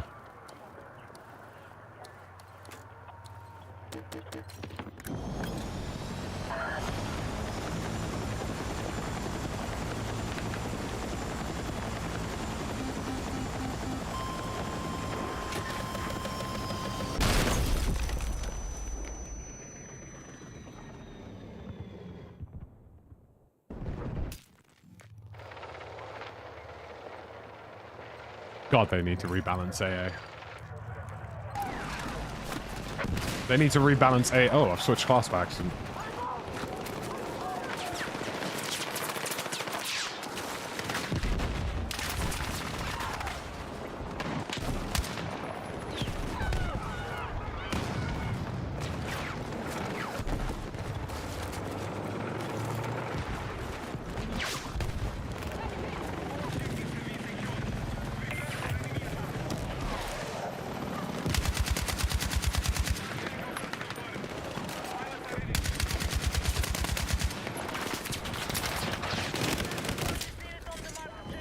Went to reload that. That's annoying. They need to do like such a complete overhaul of how anti-aircraft works in this game because it's so egregiously overpowered.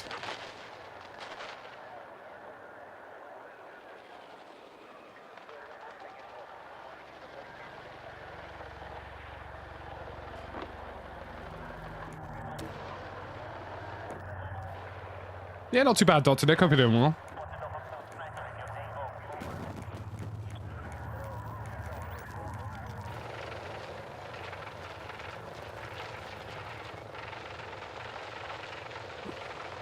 It's a classic thing, really. I've just looked to my right monitor to see Robert Sanchez fumbling around with the ball, only then to achieve quite possibly the best forward pass I've ever seen from a goalkeeper. So he did something very stupid, and then did something very intelligent. Who have we got playing in the center of the park today?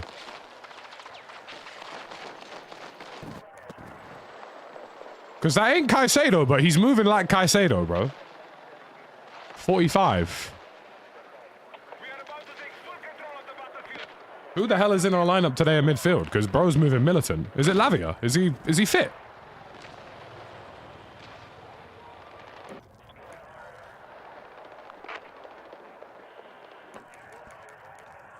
I thought Lavia was still injured.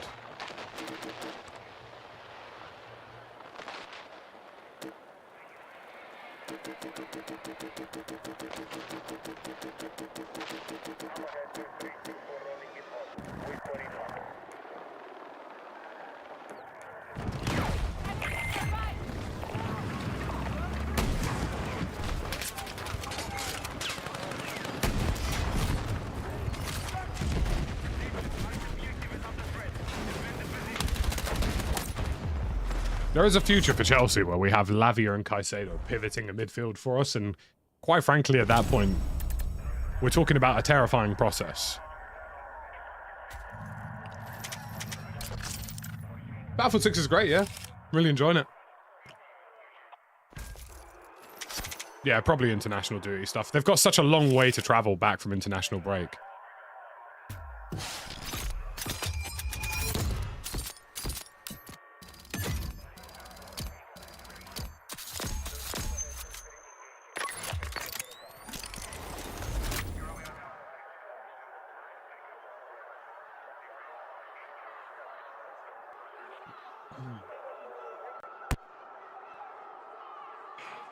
Played a lot of Mirak Valley today, bro. Gonna leave this one. Lavia and Santos. Santos is very promising, to be fair. Lavia, I think, is already a pretty finished product.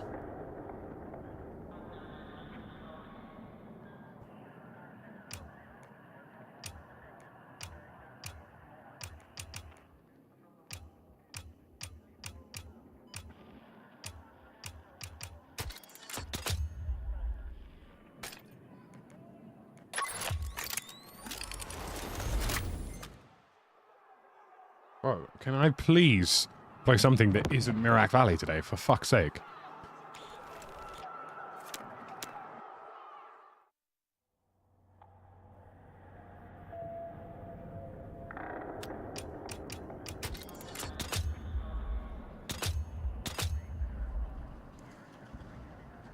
Please, just anything that isn't Mirak Valley would be fabulous.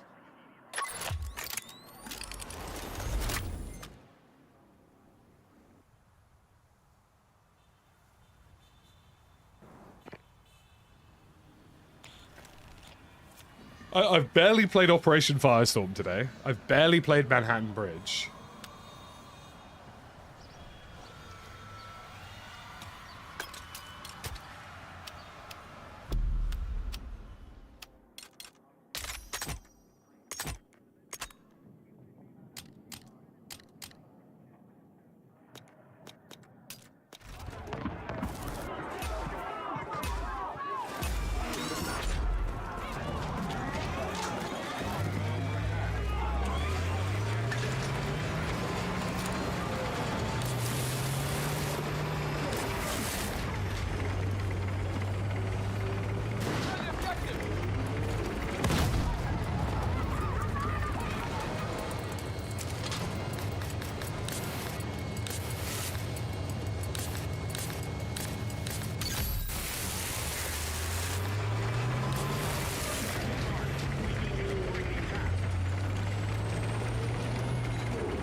My word. I know the SL9 has a lot of potential, but like the potential of the SL9 is really complicated because it's predominantly hinging upon headshot ammo, which is going to take a while to unlock. They've increased the level stuff, but general fundamental weapon balancing, I think, hasn't really changed. Let's defend the position. We are winning the fight. Keep it up. Probably won't change until a client update. Kid Notorious, thank you for the prime. I appreciate you, buddy.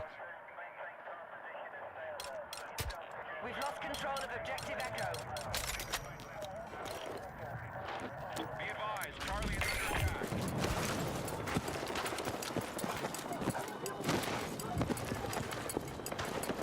Echo has been captured by hostiles.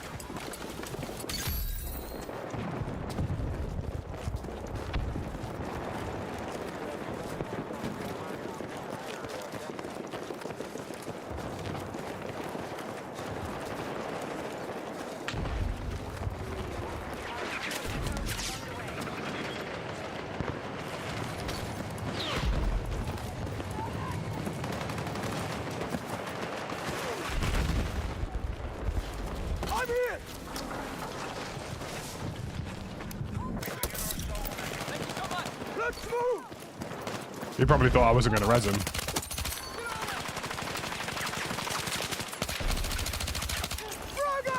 I'm not really a breakthrough guy.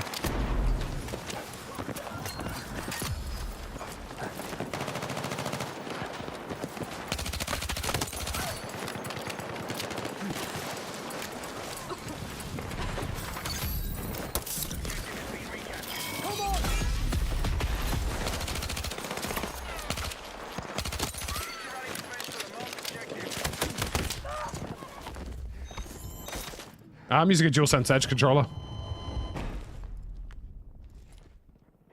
Hostiles are assaulting Echo. Oh, goodness gracious. I'll tell you what, this week has really caught up with me.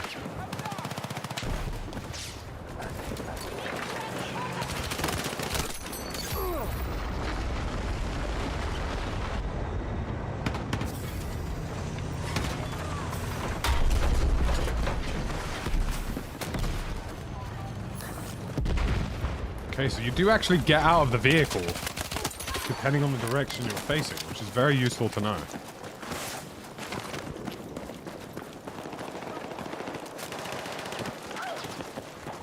Yeah, breakthrough just isn't for me. I find it to be quite scuffed in places.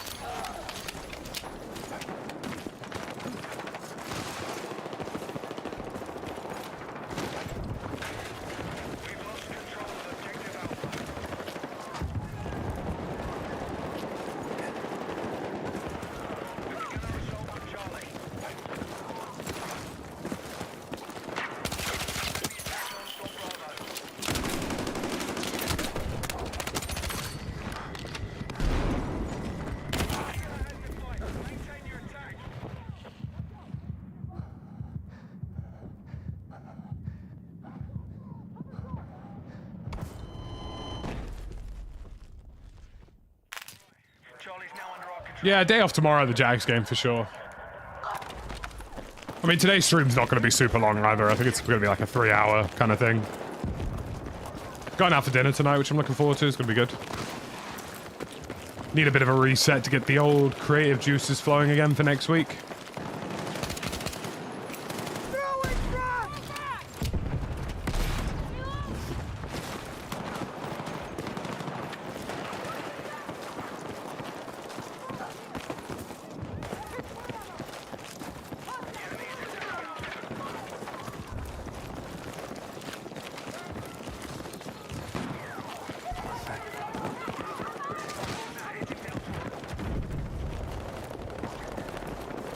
Yeah, I like a lot of the PlayStation controllers. Do I have a tournament with Benny at 3 PM? Nah. I'm not in that tournament. The lovely Jadeling was in that tournament though.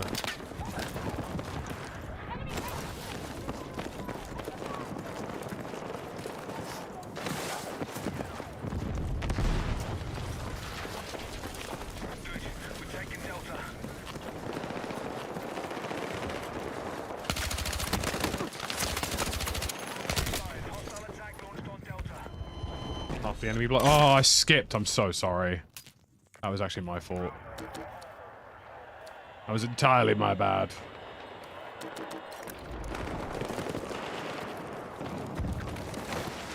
I didn't believe in them. I didn't believe in the blueberries.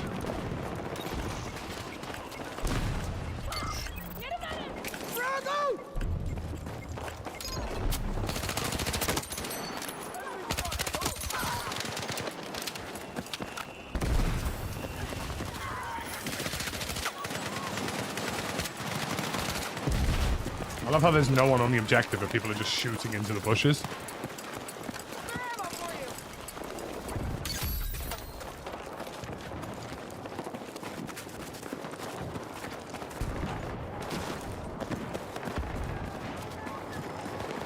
Yeah, sometimes it's about finding the angles in Battlefield. I like using vehicles for that and a little bit of cover. Like, I like finding, you know, really specific angles that can be a little bit annoying. I was joining them for a moment because there was one person left on the point. This guy thinks I'm gonna res him, but I'm just not looking like that.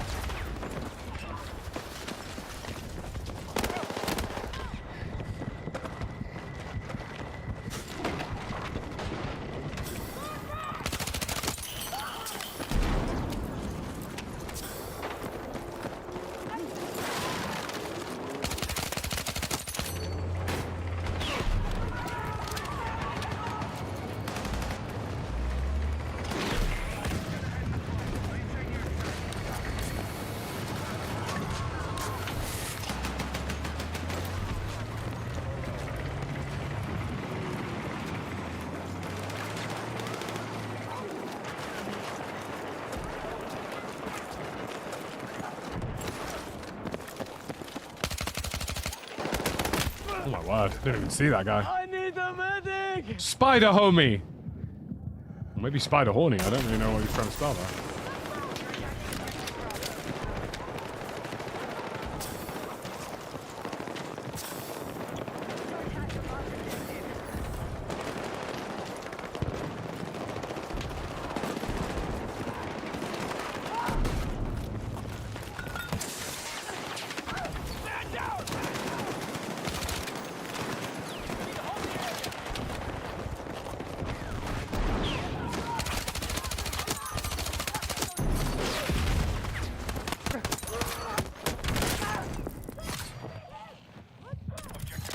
All of that to be deleted by an IFV. Good to see you feeding ducks. Hope you do well.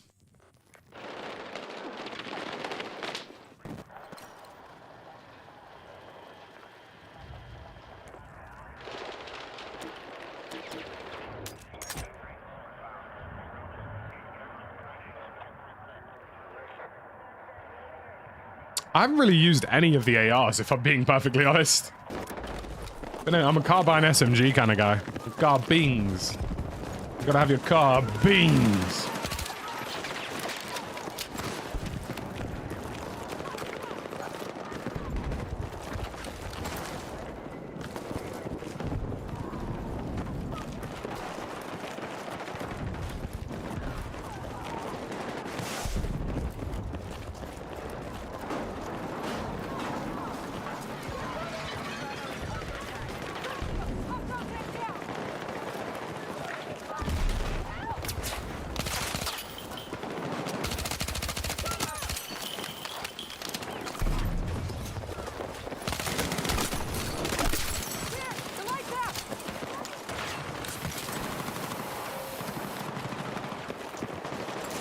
One on the street is that made me heal faster.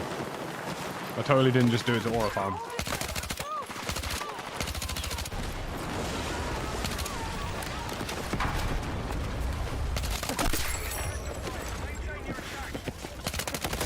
I fucking knew there would be another one in the corner. Do you know what? I literally said to myself, there's going to be another one in the corner.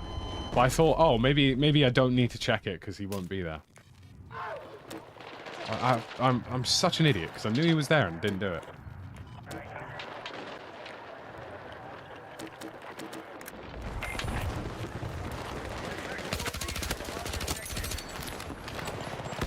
Yeah, the M27 IAR is pretty solid. Well, I know it's called the DRS, but I refuse to call it the DRS. Yeah, the G7 Pro for GameSayer is pretty solid. Like I say, I happily recommend most of the GameSayer stuff. Obviously, it isn't compatible with PlayStation, though, because PlayStation don't really license third-party products.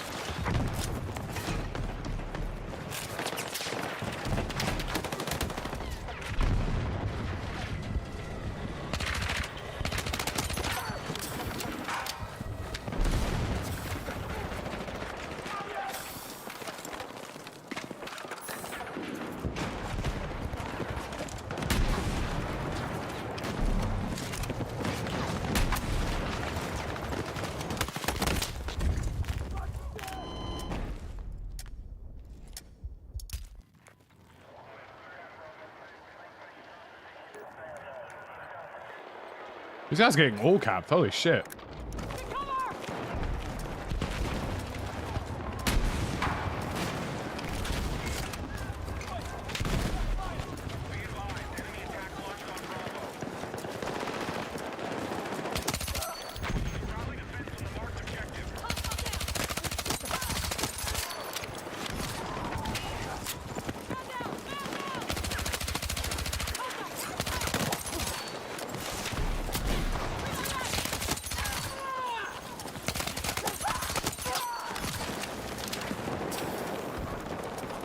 Am I in the back?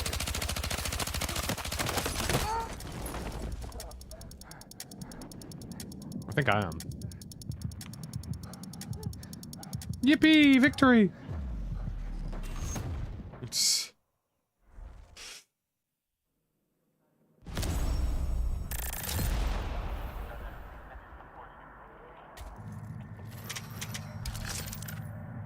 You gotta hit him with a yippee!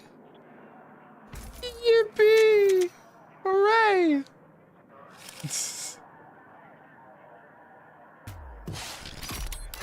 mean, look, you know, it worked. You know, we just kept blasting and it just kept working, right?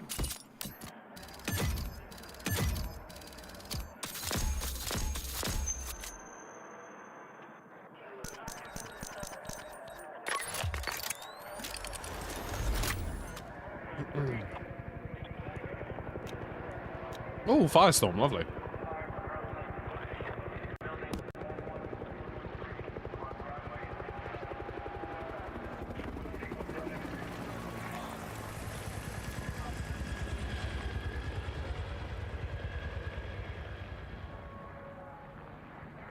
Thank you for the follow, my god, appreciate it. And this is where we keep leveling up the SG-553 as well.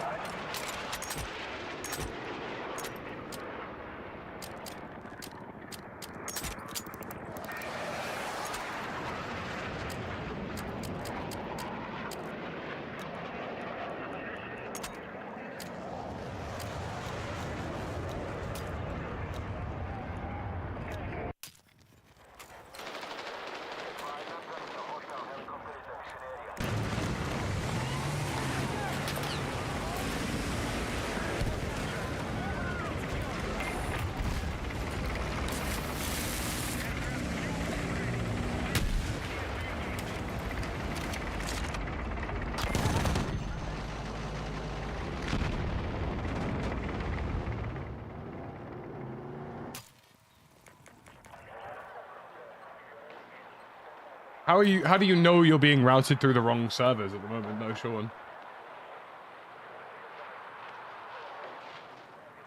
Are you sure it isn't just your ISP having bad latency? Or having an unstable line?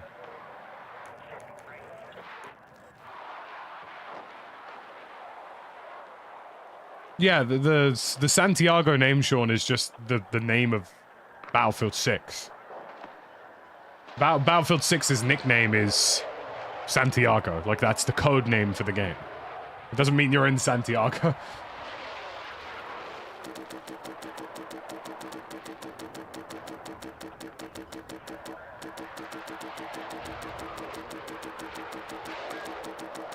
I forget what the code name was for 2042.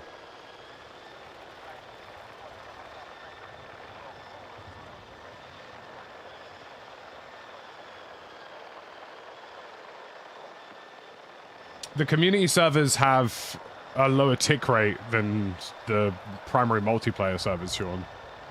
So the multiplayer servers are 60, the community servers are 30. Which means that what's likely occurring is that your ISP or internet provider is providing you an unstable line, which is why it feels better in the lower tick rate servers, but not better in the high tick rate servers. I have no idea, Crenshaw. Probably, I'd assume, at the end of the week or so. Like, probably for Season 1, you know what I mean?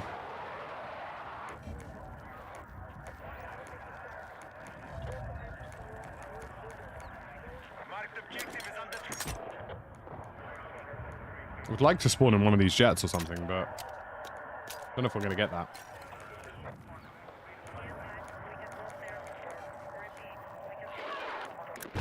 I would say more likely than not, Sean, you'd probably need to speak to your ISP about your latency situation.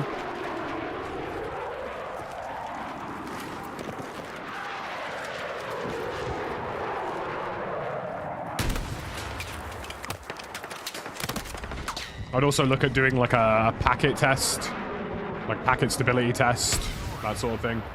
That wasn't that far off.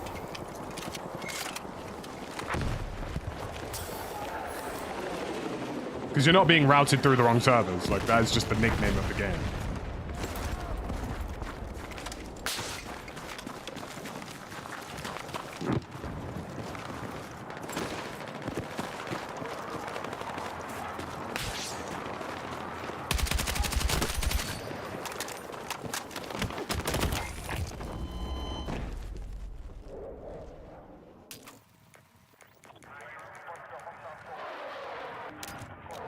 Let's even get a jet. That's what I wanted.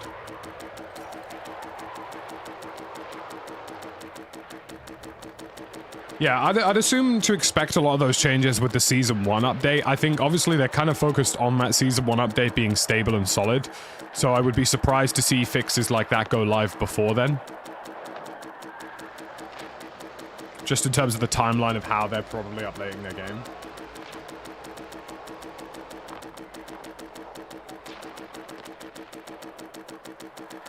Go on, give me a jet.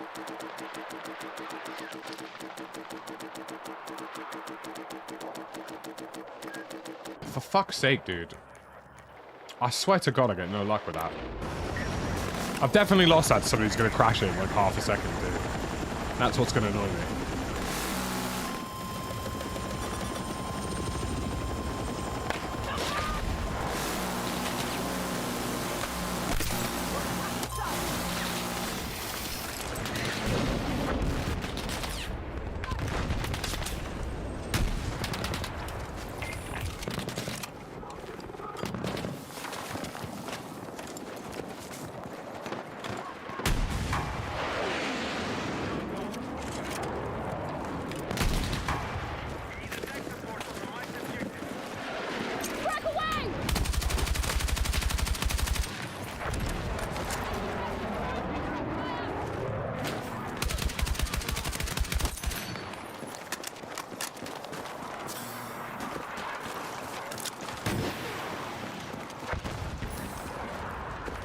Someone did steal my captaincy. It's actually pretty emotionally devastating.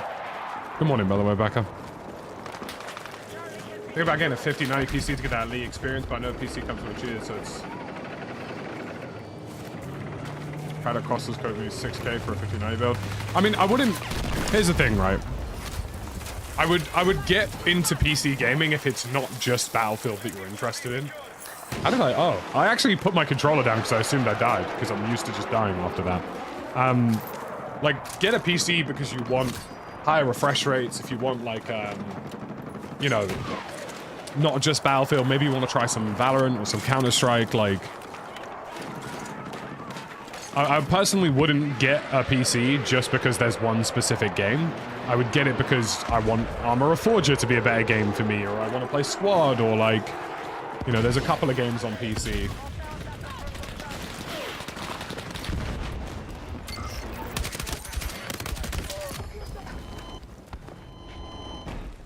Don't get me wrong, it is a better experience on PC, Crenshaw, in my opinion, in terms of latency, in terms of input delay. I haven't encountered any cheaters on Battlefield 6 in however many hours I've played at this point. I'm level 50 nearly.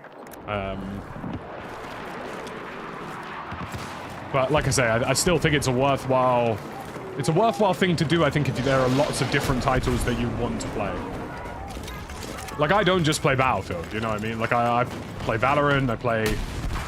you know, games like Armor and Squad. Granted, those games are available on console now, or at least Squad isn't, but Armor is. But those experiences are still infinitely better on PC. Do you know what I mean?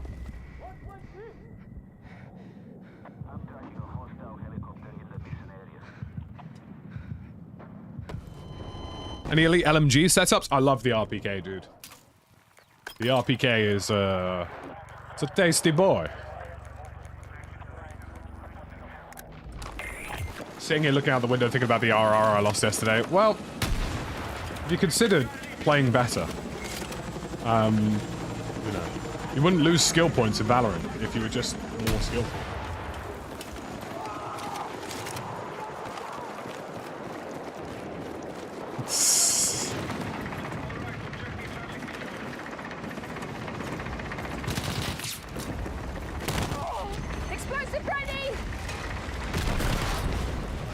Bye, have a wonderful time. Honestly, you're right. No, that's the really annoying thing. Like, it's one of the frustrating things about playing Valorant. Every once in a while in Valorant, I'll be like, oh man, that game sucked. And it's like, why did it suck? It's like, oh, because I sucked. Like, it's like, you very rarely run into cheaters in Valorant, or at least in the elos we're in. So it's like, oh, we lost because I was bad. Okay, GG.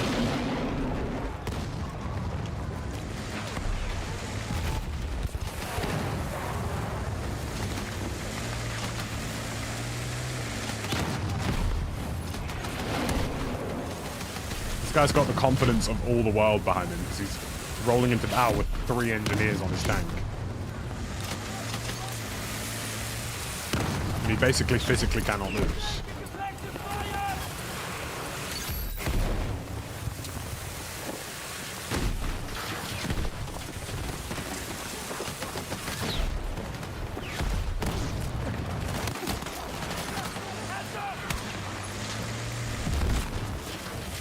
I mean, we've just turned this tank into a super tank.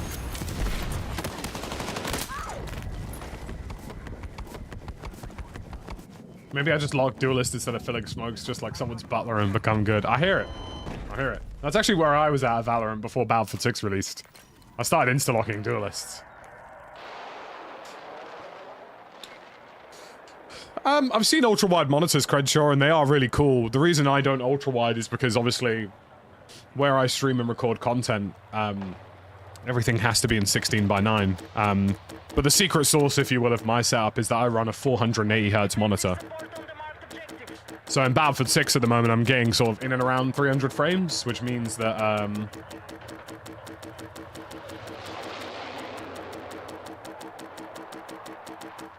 like, it just seems to work pretty well for me. Like, I could get pretty high refresh rates. Sean, I would say pretty much all of those people are probably misinformed, though.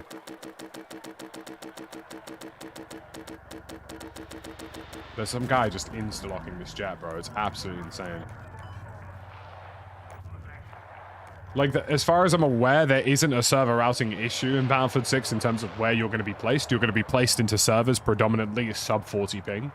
If you're finding instability in those servers, it's very likely your own connection or the Wi-Fi, which obviously you shouldn't be playing over Wi-Fi anyway if you can avoid it, but...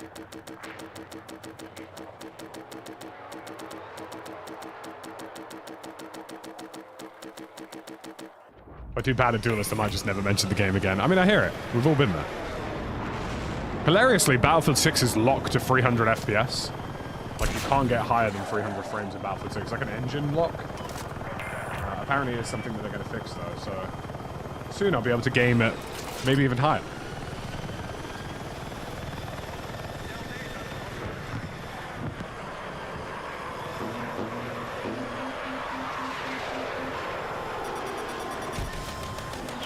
...4K 240Hz, so it's a OLED, but I use a console.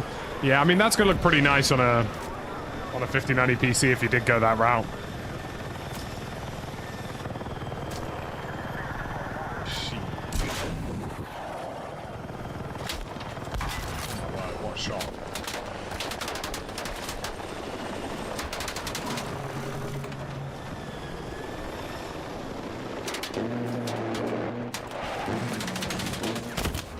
Am I getting some sort of industrial fucking gangbang? Like, what have I just seen? Always Battlefield looking. Warzone was just keeping the seat warm until my baby returned, you know what I'm saying?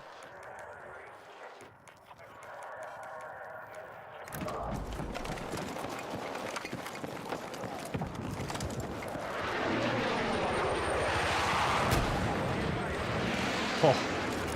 It's alarming how close that.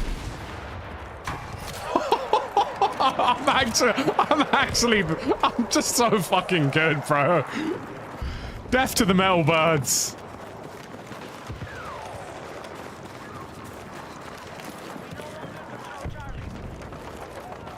Yeah, but that's with frame gen, Muff. Frame gen isn't real frames.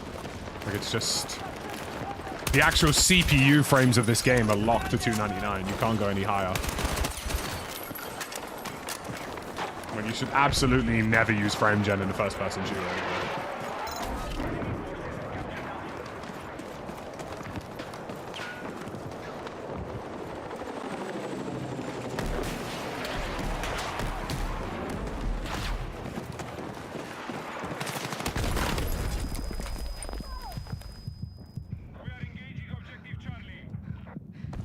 DLSS? Yes. FSR? Yes. Frame gen? Absolutely not.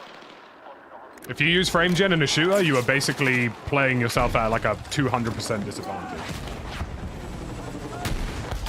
But death to the Melbirds. Death to the Melbirds!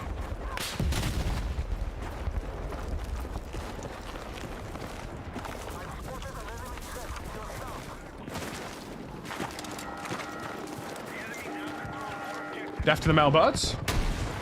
Ooh, I waited too low.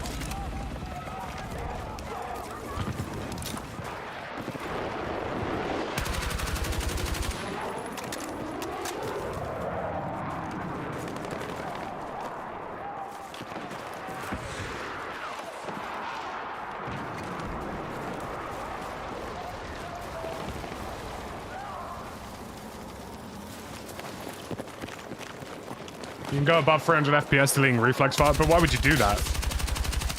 Like, you would never want to delete NVIDIA reflex files.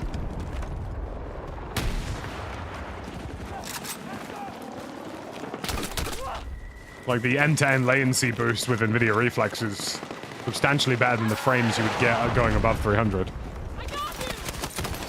I mean, the devs are fixing it, thankfully. Like, it's something they're aware of.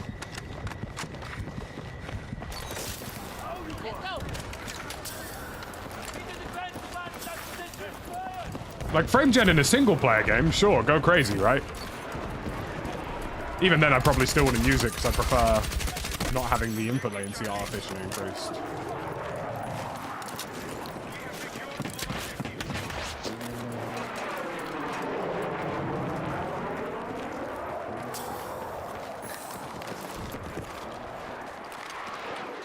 Yeah, but a speed test won't give you, like, actual stability in terms of your package, Sean. It will give you a rough latency estimate of what your internet is at. But you need to run essentially a long-term latency test, or like a gaming latency test. Because there you'll start seeing if it varies up and down, if there's heavy variation, if you're getting packet loss or packet decay. Those are the things that affect your internet connection more than just your quote-unquote ping number.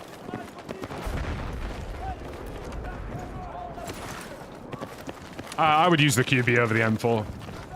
100%. QB is way more accurate over range.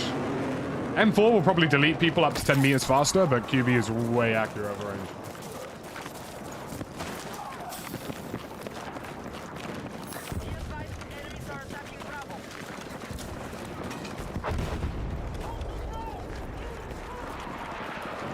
Oh, did Freefee actually run a test?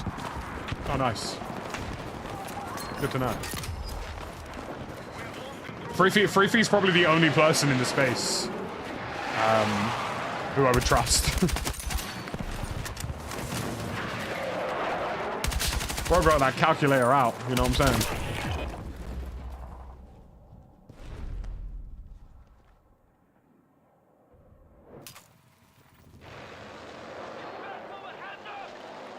Planning on making any Portal games? Already doing it. Already doing it.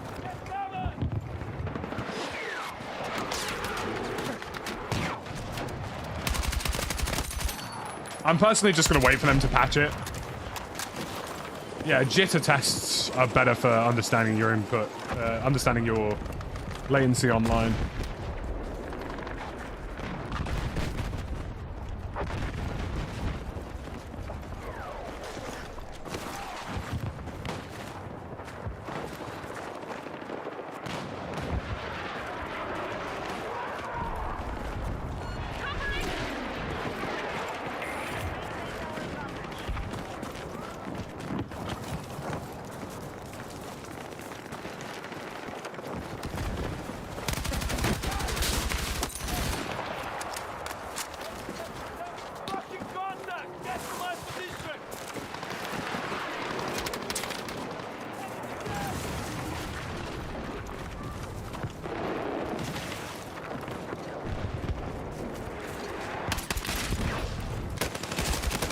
Yeah, essentially what frame gen does, Rix, is that it's guessing what the next frame is going to look like, so it doesn't actually know. Which is why it's always a terrible thing to have for a first-person shooter. It's going to make you mechanically inaccurate.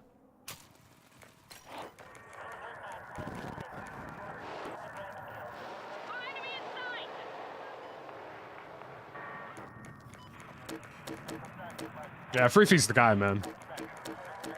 If Freefee says jump, I say how high. I mean, like... You know what I mean? It's been really good having somebody in the space who just reliably... I mean, don't get me wrong, like, PC Tweaker guys, you know, I've used Tomo the Techie a lot in the UK. He really knows his stuff.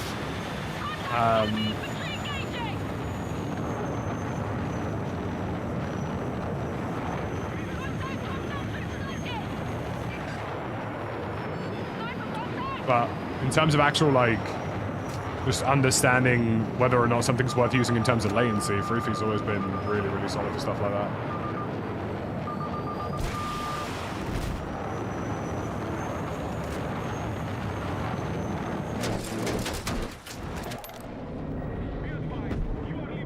Fuck! Oh, I aimed too low! Oh, I nearly had him. I actually genuinely nearly had him. Fuck.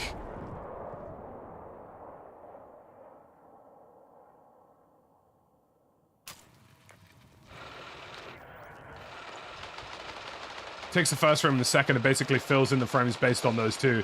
Yeah, it's like it's guessing what the in-between frames look like. Which is why, like, like in terms of a precision shooter, never something you want to use. Solo games, sure, personal preference.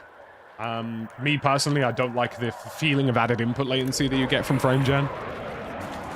Makes everything feel, in my opinion, just a bit wank, but I mean, I suppose it's a nice tech to have for those who are potentially on slightly lower end systems, right? Because you'd maybe rather play your favorite AAA like game, like single player game, feeling slightly floaty versus, you know, 20 frames.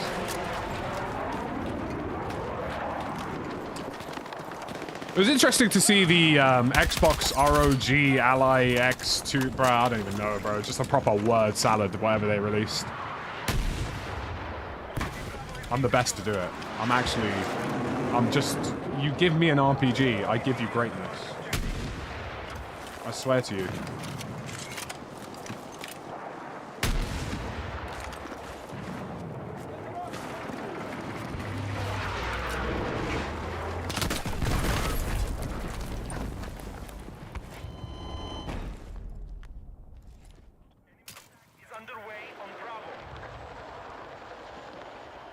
Me and this RPG, we're really starting to build this love affair together. And you know, I've even grown to appreciate the optic in some scenarios. I mean, hilariously, my PC is about to be upgraded.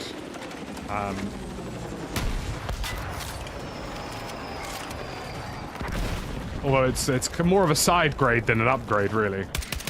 We're going from a 9800X 3D 5090 to a 9950X 3D 5090.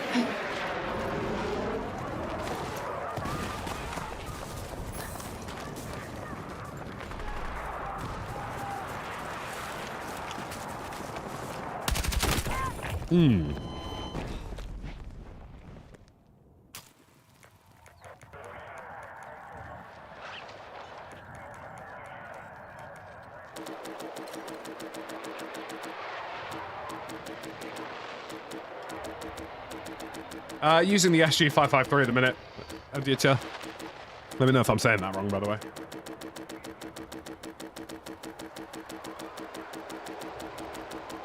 Not terrible. Yeah, I mean, it's a nice option to have, I think. I personally don't use it at all, but it's just a nice option to have, right?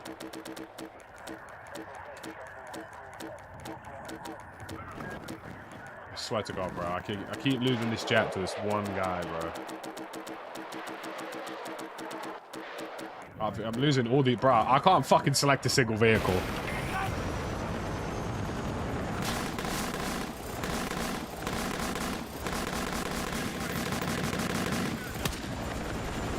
I wanted to reload, bro. Oh, do you know what, man? Fuck this game and its spawn system. Because I know for a fact all of those jets and helicopters are going to get deleted in 0.5 of a second. Yep, there you go. There goes the heli.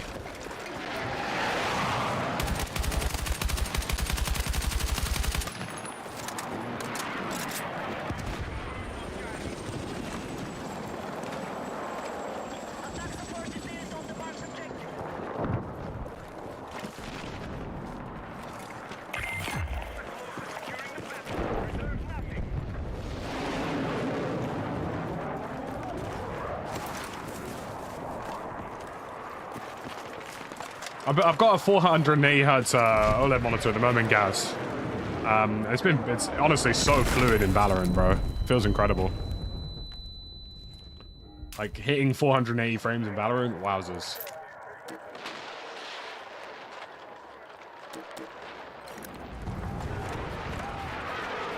Not that it's made me a better player, because it hasn't. I'm so... Do you know what? I actually think that RPG shell was going to hit had that guy not destroyed that helicopter.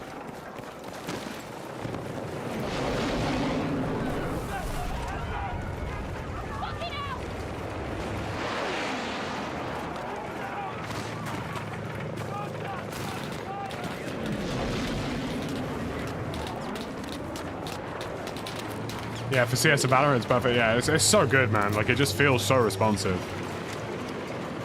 Again, has it made me a better player? No. Aimed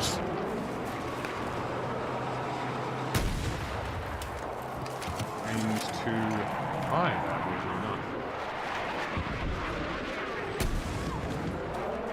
not. Is it the illusion that maybe I'll be better at it? 100%. You definitely can feel the difference, though. There's some people who said to me, like, oh, yeah, you know, you're already on a 240 hertz monitor. You're not going to notice the difference on a 480 hertz monitor. And I was like, you're absolutely not telling the truth.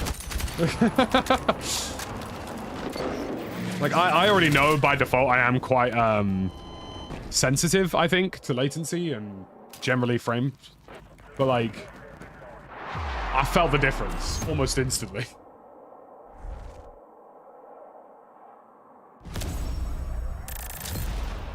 Having a nice car doesn't make you a bad driver, but people still buy nice cars. Valid point. To be fair, I got a really good deal on mine. I got my, it was the LG Ultra Gear, 1440p 480Hz OLED, and I got it for £600, which I think is not a bad deal for an OLED 480Hz monitor.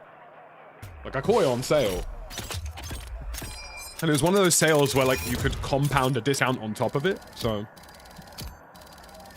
Because the thing about the OLED scene, especially with, like, the OLED monitor space, is that a lot of them are essentially using the same thing.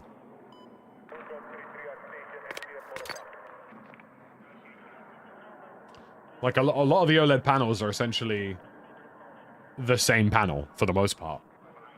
Like, yeah, they'll have different heat sinks on the back of the displays and cool them slightly differently, and maybe they'll have different color profiles and stuff like that, but, like, fundamentally, most of the OLED panels on all the OLEDs are the same OLEDs. And most of them are LG panels, so...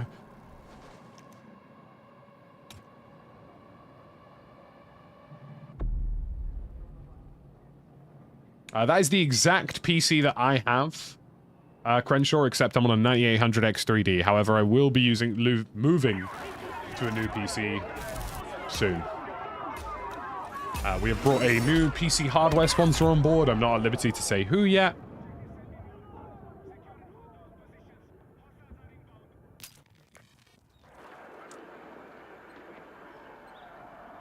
Yeah, I mean, that's a pretty killer PC, Crenshaw. Like, realistically, that's the best PC money can buy. Like, they know what they're talking about. Especially because they've gone for... You can tell when a PC maker has... Ask them what RAM kit they're using. That's the only thing I would ask them. Just because... The only thing I will say about Ryzen PCs, specifically the 9800X3D and the 9950X3D, is you can actually get a lot of performance out of very specific RAM timings. Although, the fact that they're using 6000 MHz RAM is an encouraging first indicator that they know what they're doing. Because it isn't about the speed of the RAM, it's about the latency.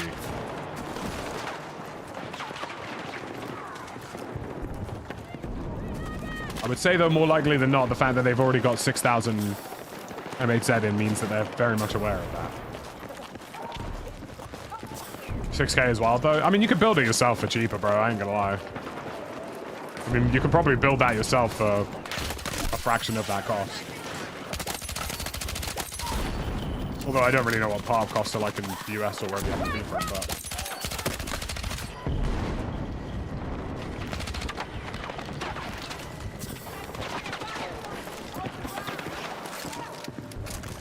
I'm glad I didn't go with 4K in the end. I had the option to go 4K, 240 Hz OLED, but honestly, I just felt like, you know... I just think I prefer the frames over the visual fidelity, personally. I don't think it's a bad move. I think a lot of people would prefer going 4K 240, but I think genuinely for me, 1440p 480 made more sense. Why does somebody put a spawn beacon? Oh, he's on a machine gun. I see.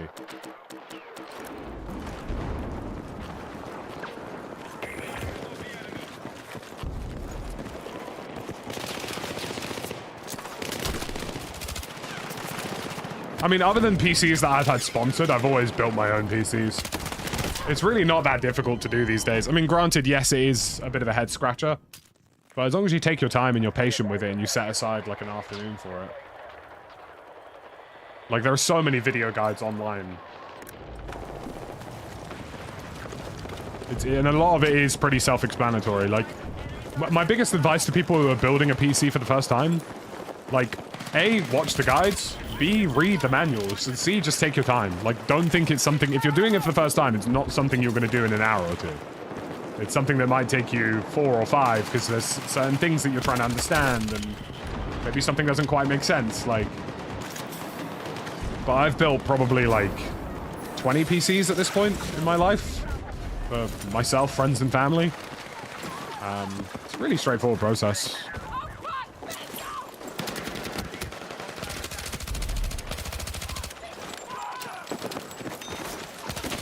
I mean, I just swapped over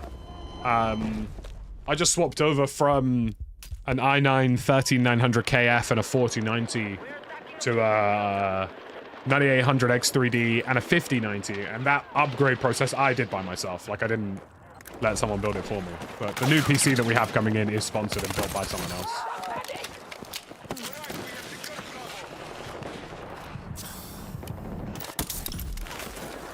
Come on! 110 FOV, Duck.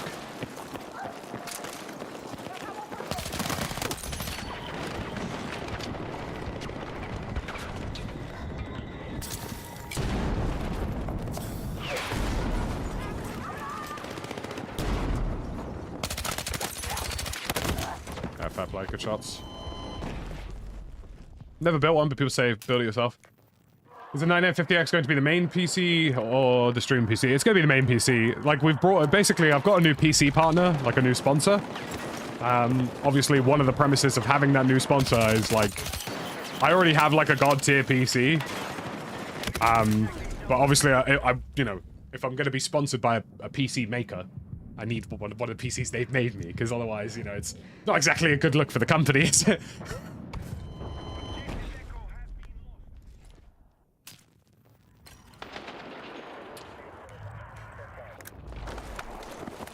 I'll probably sell my current PC, to be honest with you. Like, you know, my stream PC, I don't really use a high power... I've never used high-powered gear in my streaming PC. My current streaming PC is like a AMD Ryzen 5600X and a 5060. Like, it's pretty low power, but it does the job. It doesn't need to be super advanced. It uses NVENC. So I'll probably just sell my current PC, which is fine, like... I don't really enjoy the process of selling PCs because it's just annoying. Like, and also it's kind of like it's an expensive thing to sell when you think about it. Didn't you upgrade only a month ago? Yep. Not even kidding, Wooders. Like, I got I finished upgrading my PC like a month and a bit ago. And then I got literally a message from my agency not a few minutes later saying, "Hey, by the way, we've just gotten you this," and I'm like, "Oh, okay." But the company doing it, I'm really excited about. They're a really good company, so hopefully we can put some personal flavor in it.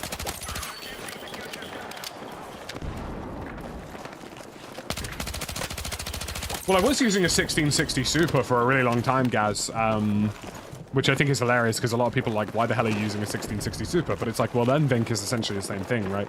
But I moved over to a 5060 just because there's a couple of efficiency upgrades that have reduced the overall encoding usage, because I stream obviously 4K to YouTube, right?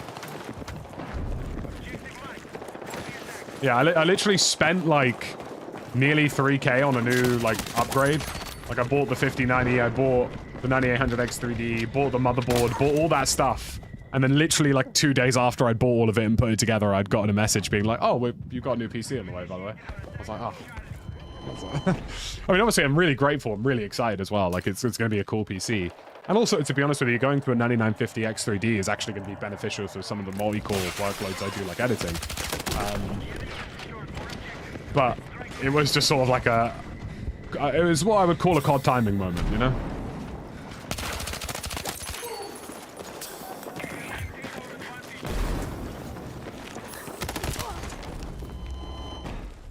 Can't wait till AV1 rolls out as a way to stream on Twitch. Yeah, it would be nice. I still don't stream AV1 to YouTube yet because I've seen some people have issues with the playback of AV1 across different devices. AV1 is still a very new thing for both web browsers. And it's not just web browsers, right? Like, it's people who are using apps on their PlayStation or, like, I don't know, like, they use the YouTube app on something. I found AV1, when I did stream with it, a lot of people seemingly had issues playing it.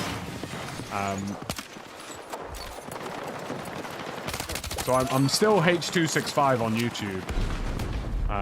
Which H.265 is definitely a notable upgrade over H.264. Especially in terms of motion clarity. Like, the stream looks really nice. But when Twitch let me stream 1080p AV1, I definitely will. Or even better, 1440p AV1. The only issue with Twitch is that you have to send multiple video feeds for the various resolutions you want.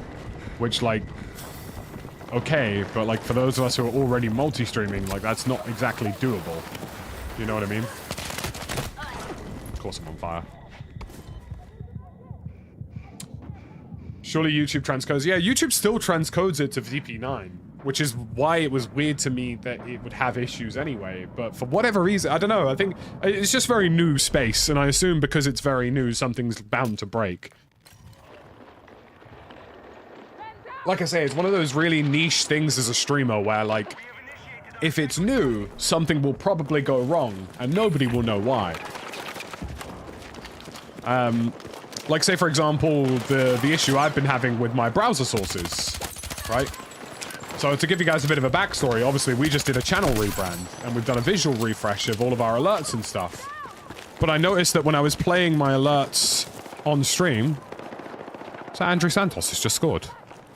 Or is that... Who's just scored for us? Anyways, when I was playing my alerts on stream, I was getting an encoder overload.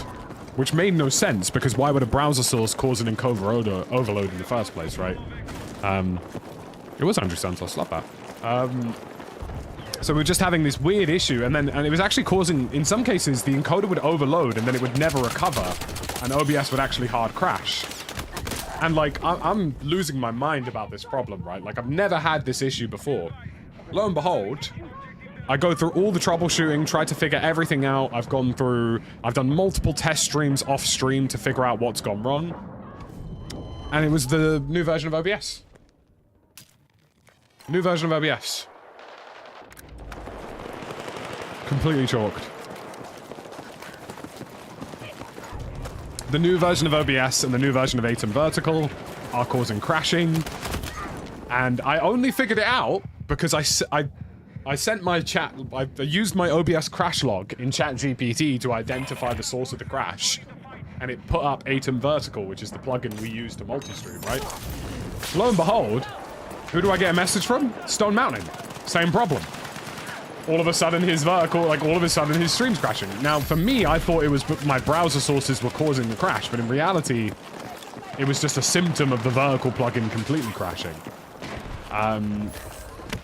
So that was fun. That was a total headache. You had to play around with Meld? Not really. I mean, Meld looks interesting, and it's certainly something that I'm keeping tabs on, because it does have potentially some cool features, but... like, at the end of the day, the very basic philosophy of it is, if it ain't broke, don't fix it. And in the case of OBS, it just works. Up until OBS 32, which I've now rolled back, well, I will be rolling back from this weekend. If it ain't broke, don't fix it, which is why, like, I'm hesitant to move to something like Meld until it's offering a suite of tools that are objectively better than what is already out there. They do have some cool stuff, like timeline markers, potentially in the recordings and stuff. Like, that stuff is quite appealing to me.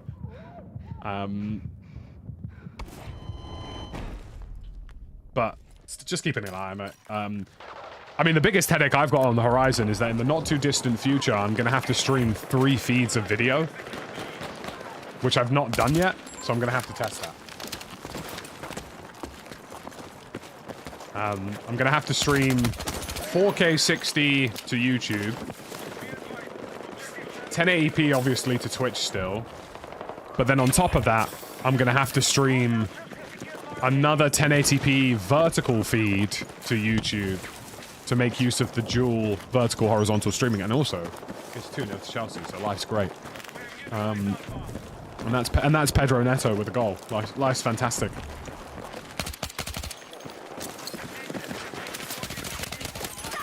Not an enemy just sitting next to me, bro. That's hilarious. NVENC supports up to 5 streams. Well, it supports up to 5 concurrent 1080p 60 streams. I actually think they increased that number even higher. I think it's like 8 now or something insane. But because I'm doing a 4K 60, that's technically like, in terms of NVENC bandwidth-wise, quite a few of those already. And then I also don't know how much of an impact things like my Elgato cameras are having potentially on that. And also my capture cards. Like, all of those things are also potentially using stuff. So I haven't tried it yet. I'm going to have to test it at some point.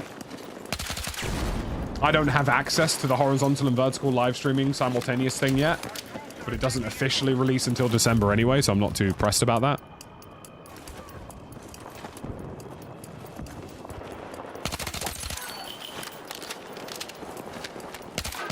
Could be huge for content creators though, being able to stream to the Shorts feed and YouTube horizontally with a combined chat.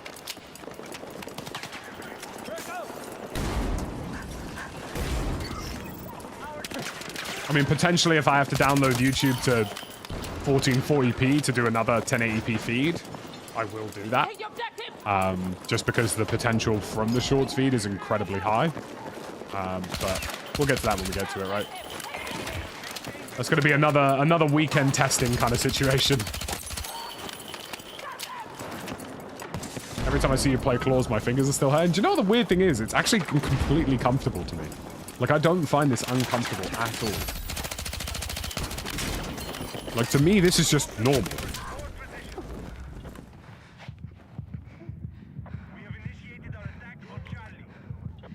How do you not have access to it and I have access? I'm a baby YouTube partner. I think they've deliberately not given some of us access because it doesn't actually work yet. Like, the actual process of streaming horizontal and vertical, it doesn't actually show up in the Shorts feed at the moment. Like, I think it's literally just like a basic tech test. And I guess, potentially, for some of us, they don't... Like, I've got pretty good communications with YouTube, I will be honest with you. I feel like I'm quite lucky. And, like, you know, when it officially releases in December, sure, I'll be all over it. I'll be buzzed for it. But for now, like, it's just, it just seems to be a tech test. Like, at the moment in the current test... What the hell?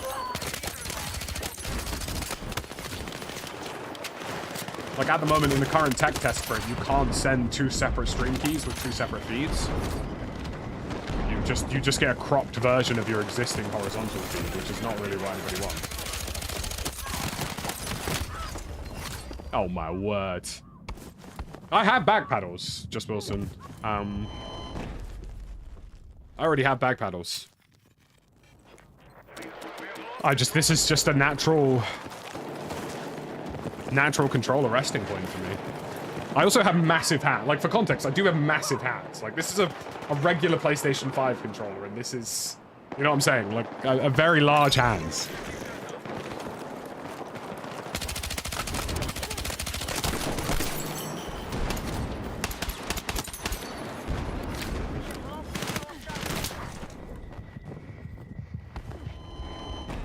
Yeah, the accessories app is available, Forktastic.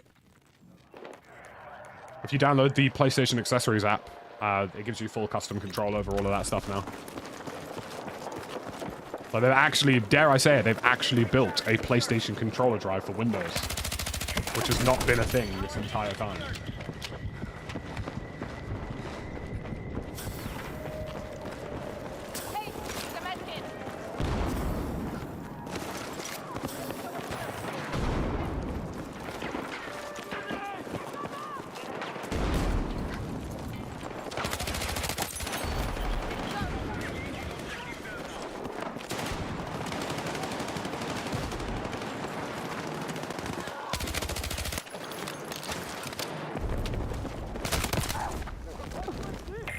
You know what I say about big hands? Big gloves. Expensive gloves, bro. Ain't cheap.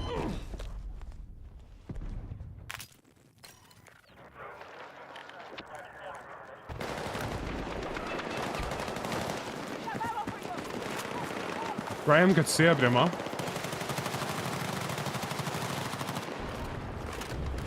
I just have a series, like, I have loads of USB-C cables in this office, Duca. This is just one of the many. I specifically buy bandwidth rated cables and like specific data stream cables too. I've always had like a, not that I don't think it would affect anything, but I've always had a fairly high bandwidth cable for my controller or input device.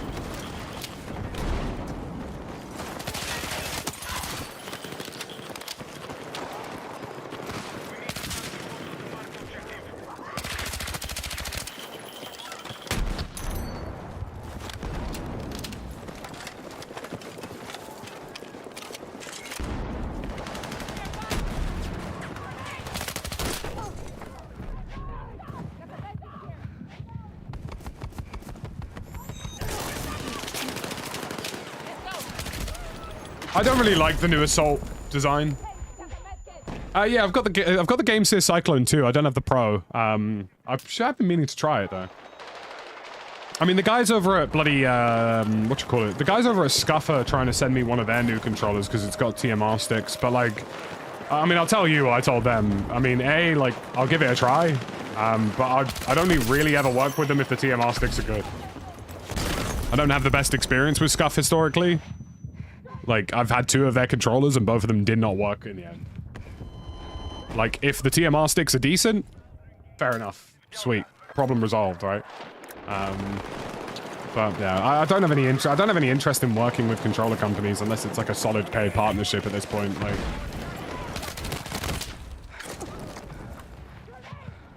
I need a fucking medic!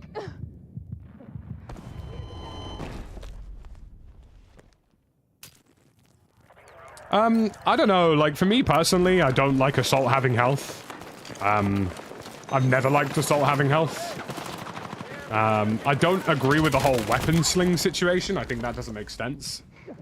I think Assault generally needs a bit of a rework, but I don't think Assault should be more or less powerful. I think it's alright where it is. Like, Assault players have always been selfish players, so there's no point, you know, giving them anything asset critical. Do you know what I mean?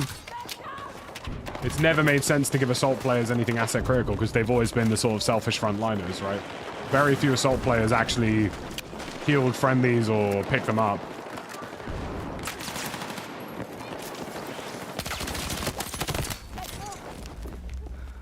I wouldn't give them ammo either, no. Medic! I like the idea of Assault being kind of a frontlines thing, where their utility is geared towards... I would boost the amount of default ammo they have. I would take away their weapon slings so that they don't have a secondary, because I don't like this whole stupid... Also, I have a shotgun bullshit. But I would give them specifically more frontline element gameplay. I mean, the Assault Beacon is a really good example of that, but there could be even more of that, do you know what I mean? Like, I don't mind... I actually think one of the best moves was giving Assault a spawn beacon, because... Again, recon players only ever used it to camp. But Assault players will probably use it to be on the front line.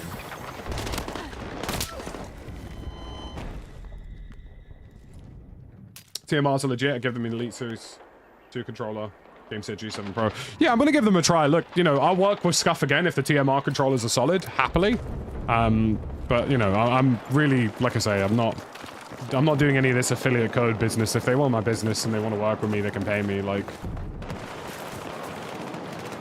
I'm also not giving them, like, free advertisement either. Like, it's just not working that way.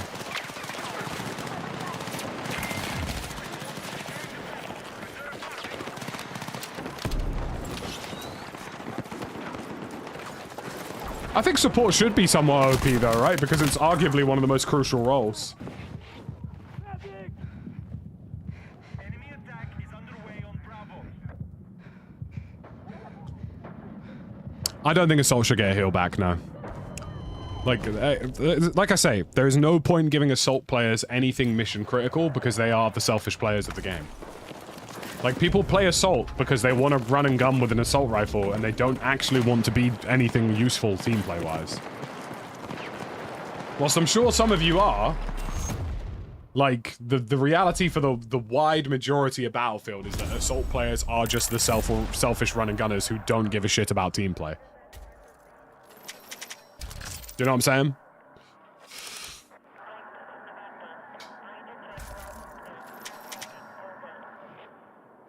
This is a DualSense Edge controller. Like I say, happily work with GameSeer. I think they're a really cool company. Getting in contact with GameSeer, slightly different question. There's more to team play than just gadget use, is there? I don't think there is, really.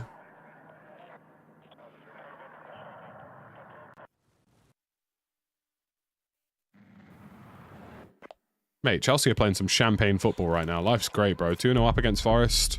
Great start to the weekend.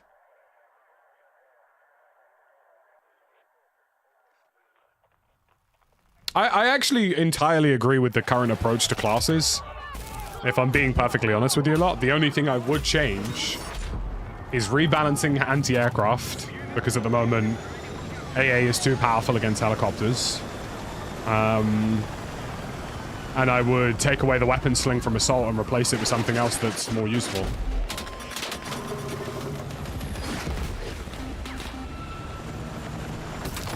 GG.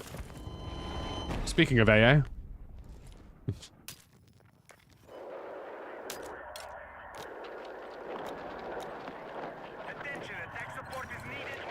Forrest haven't won a game since August. Mental, innit?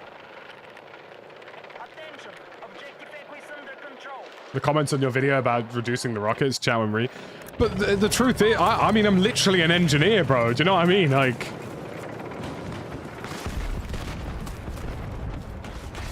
I literally play engineer.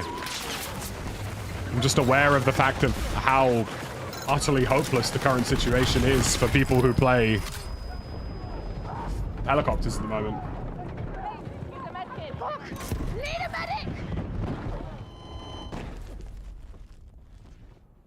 Like, anti-air generally just needs a complete rebalance. That's the way I would look at it. The way I personally don't think you should be able to laser designate helicopters and jets. That's my new feeling towards that, if I'm being perfectly frank. I just don't think that system works, given the current meta of AA.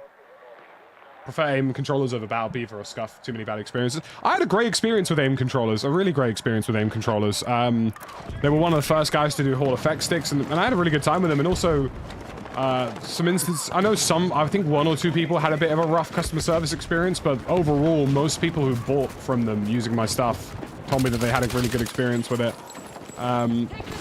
So they are a company who I consider pretty decently. Like I say, I have a very basic tenet and rule on my channel. I wouldn't promote something that I wouldn't use myself.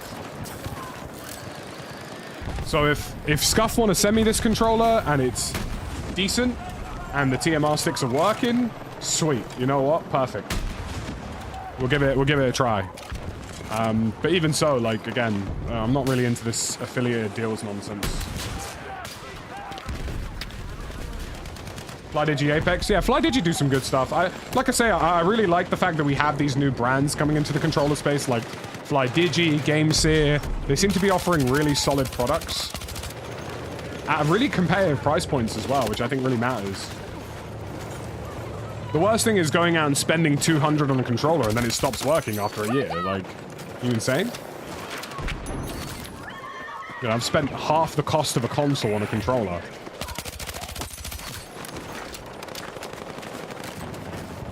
Like, I've got very positive thoughts about the GameSeer Cyclone and the GameSeer G7 Pro.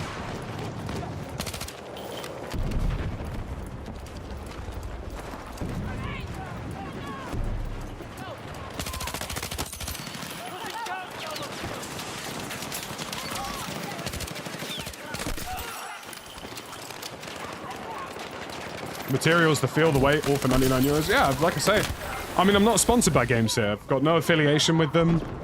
Like, nothing. No money, no nothing. Pretty good. I'm playing on 2 ping at the moment, Celtic Forest, which I know might sound quite frustrating. Thoughts on Ark Raiders versus the Battle Royale for BR, for Battlefield 6? I mean, Ark Raiders is a good game, dude. Like, it's gonna... Like, Ark Raiders is a really high-quality game that will speak for itself. I don't think it needs a big marketing budget. I don't think it... You know, I don't necessarily believe that there is the most crossover in terms of audiences, either. I just think Ark is a really good game, and I think it's going to do well. Like, I think it'll do well irrespective of whatever else is out there. I think it would have been better if it released in September, personally. Just because I think it would have had more eyes on it. But also, like, it's just a good game, you know? The reason I'm not streaming it is just because there's no point doing a tech test for me, personally, where the progression resets. You know, I've got the Battlefield BR to worry about where I need things unlocked.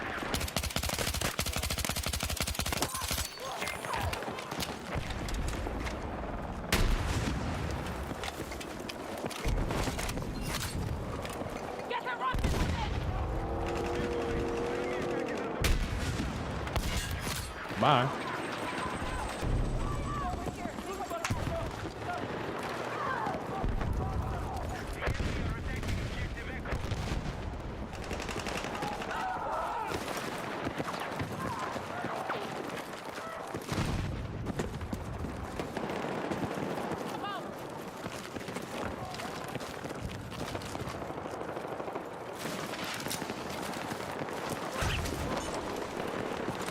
I'm not too worried about the BR being free to play, if I'm honest. I've seen how the I've seen how some of the anti-cheat, some of the cheat developers have reacted to Battlefield 6, and they're not having a good time. I'll tell you that much. It's actually been quite refreshing to see for once. I've actually seen a couple of cheat providers just up and refuse to bother trying.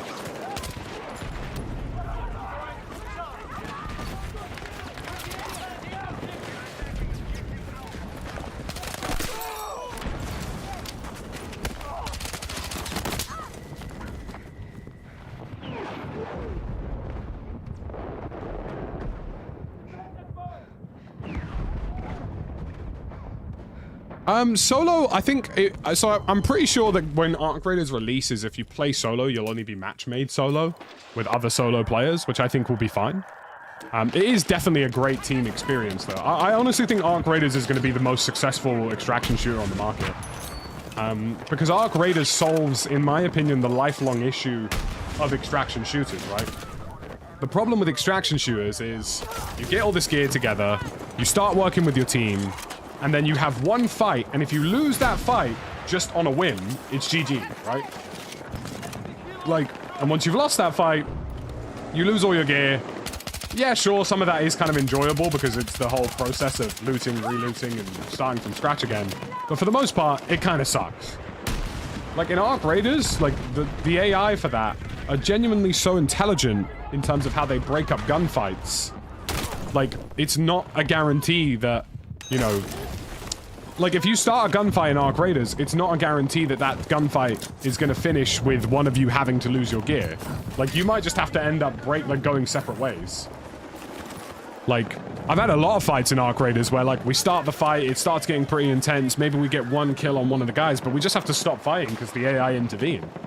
And I think it's brilliant. Like, I genuinely think it's going to be... And also, it's just so cinematic. It's so cinematically, aesthetically pleasing.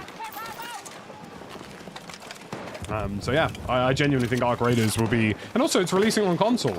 Like, the only good extraction shooter on console right now is Delta Force, and that's saying something.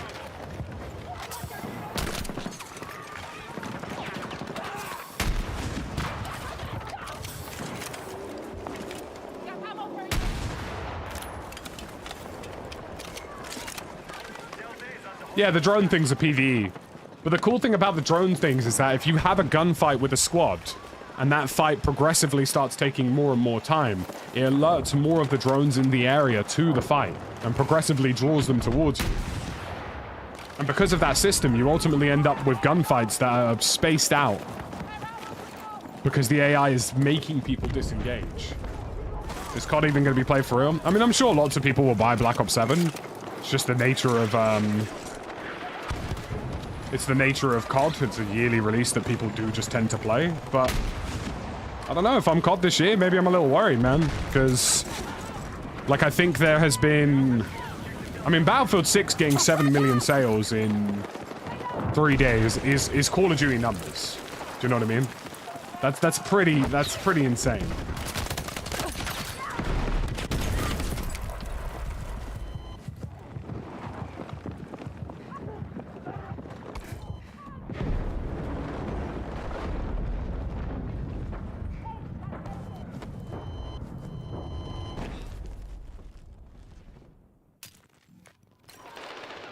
I think, you know, Battlefield 6 selling 7 million in 3 days is probably put Activision on note. Actually, to be honest with you, I'm going to keep it a buck with you lot. I'm going to keep it 100 with all of you. Black Ops 7 is panicking. Call of Duty do not change skill-based matchmaking in Call of Duty at all unless they were selling badly. That's just me being honest. I don't care for all of this, like, bullshit online of people being like, wow, COD, they're listening to their fans, they're listening to their audience. Do they fuck, bro? These guys have ignored their audience for the last 3 or 4 years.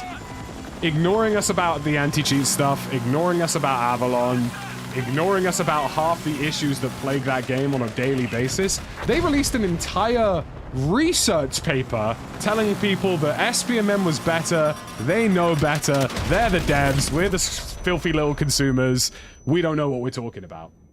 And now all of a sudden we're changing SBMM? Fuck off, bro. Like, go do one, bro. So tired of it. Like, we have been telling the devs of this game, we've been voicing these concerns as a community for years, saying, do you know what? We think this system doesn't result in better outcomes. We think this doesn't work. We think, by the way, oh, and by the way, you released Verdansk, but you haven't got big map rotation, and you're about to release your 15th different edition of a Resurgence map that people are not going to play after a week.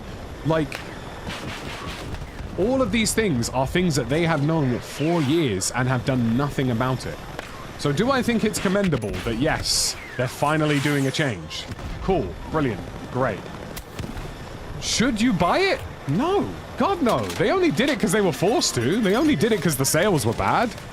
They didn't do it because they were productively going out of their way. They did it because their backs are against the wall, bro. That's the problem with COD.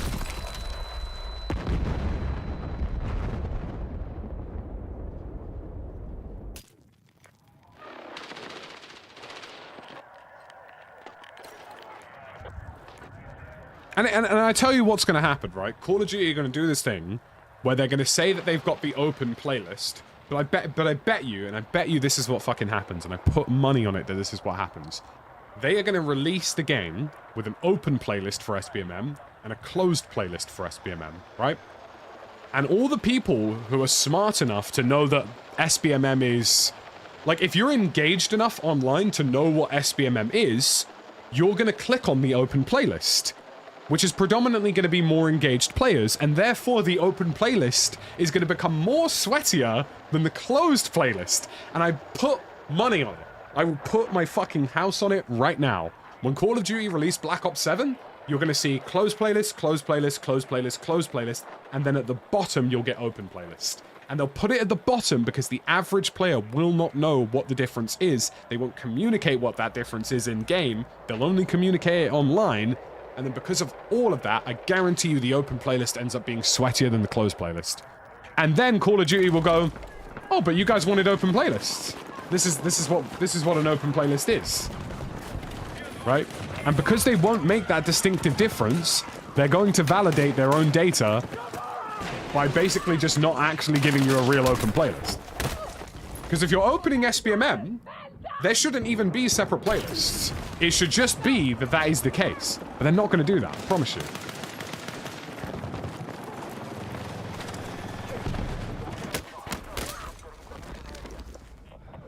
I thought they said open would be by default.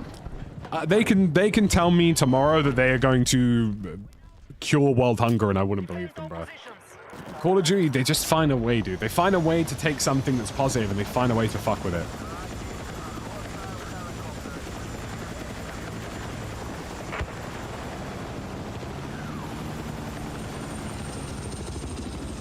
They said they were making open players the norm for all players and we'll see how long it lasts, but it'll be across the board. I just don't believe them, if I'm honest. I genuinely don't believe them. I can't believe them anymore. Like, I hope that's the case, and I hope that's true, but I just don't believe them. Like, I genuinely don't believe them. Like, we are talking about a company which actually refused... Like, we are talking about a company which refused to acknowledge the fact that SBMM even existed. Like, if you asked Call of Duty in an interview about SBMM, they just wouldn't answer the question.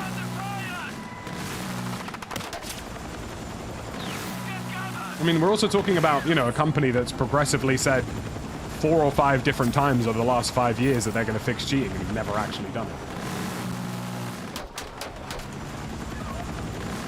But yeah, I mean, look, competition's great. It's great for the industry.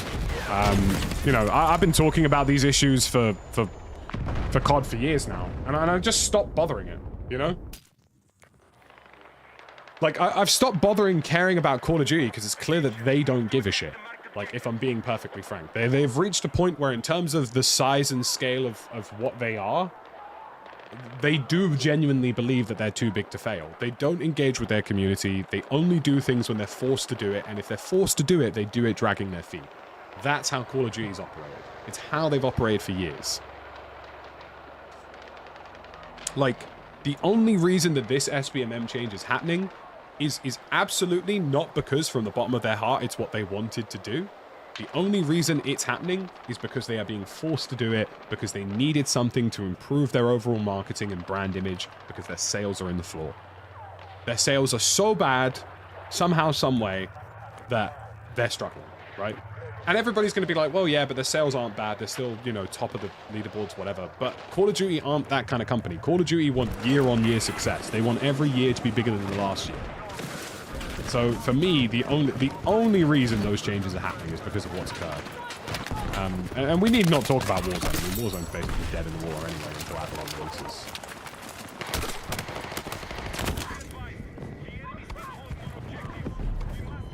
I genuinely do hope, and I mean this very positively, I hope they have a bad year, if I'm being frank.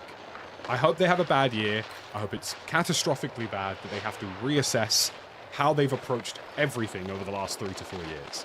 Because it's been an entirely self-inflicted downward spiral. Yes, sure, cheating is something that, like, came along, and arguably, I will be honest with you, I think Warzone really brought, you know, crossplay gaming to the mainstream, and by extension brought cheating to the mainstream. So, you know, I can understand there being some growing pains with that. But everything else has been self-inflicted. Deciding to release Verdansk instead of Avalon, 100% self-inflicted. Making Warzone have these gigantic gaps of content drought because you're unwilling to change these things, self-inflicted. You know? They released Warzone 2 on Modern Warfare 2's engine and promised us that things would improve because it's a different engine and that they wouldn't be limited by what had been happening with Modern Warfare 2019. We got no big map rotations, we got multiple, you know, resurgence maps that ended up being killed off. Like, ultimately, everything that has occurred with Warzone has been self-inflicted. Completely self-inflicted. And I know some people will go, oh yeah, but content creators made the game more sweaty, they made it this, they made it that. And like, to some extent, I do agree with that. I do think that like, appealing to the competitive community for Call of Duty has definitely made the game, on the whole, less enjoyable for the vast majority of players. But like, everything else about that game has been a self-inflicted wound. And it all got worse when Ted Timmons left. When Ted Timmons left COD, that game, Warzone especially, just feels like it's falling apart. Like, I hope the new, you know, Blackout-style Avalon experience is a lot of fun, because I do like Warzone, and I actually genuinely have a lot of time for that game. You know, there are very few games I think anybody can say that has kept me as engaged as Warzone did for that many years, you know? But, like, something's just gotta give, bro. You know what I mean? Something's just gotta change for COD. Like I say to people every year, like, it doesn't matter if it's a Black Ops release, a Modern Warfare release, a freaking new franchise release. COD is going to boil down to the same 3 issues. Servers are wank, cheaters are rife, audio's terrible. Like, content, no problem. Although, weirdly, I would say Call of Duty does this thing where, like, one section of their game is going to get all the content and then everything else gets forgotten about. Like, it felt like with Modern Warfare 2 and DMZ, Modern Warfare 2 and DMZ got loads of content and the multiplayer just got left behind to die. And then in Modern Warfare 3, it felt like the multiplayer got loads of content and then the BR got left to die. And then the same's kind of happened with Black Ops 6. Like, the BR's just been awful. Like, nothing's happened for Warzone. Which I thought was kind of the idea of a multi-studio effort, was that they were supposed to be firing on all fronts, but in reality it's more that they fire on one front and the other two kind of just exist. And like this year for Black Ops 7, like I know the Avalon experience is coming, but like, you know, it's clearly a focus for zombies. You know? Zombies and multiplayer are the focus. Anyway, that's my rant about COD. That's my overarching rant about COD. Like, I love the game. I love the franchise. I think some of the people who work there are fantastic too, but like they've had all the cards all these years and they've just, I fucking thrown them to the wind, honestly. Like, they don't listen to any of their community. Like, it honestly feels like if you're a content creator and you criticize Call of Duty, you basically just get frozen out. Like, they very reluctantly work with some of them. Like, maybe like Iceman Isaac, for example, who's a bit more critical. Like,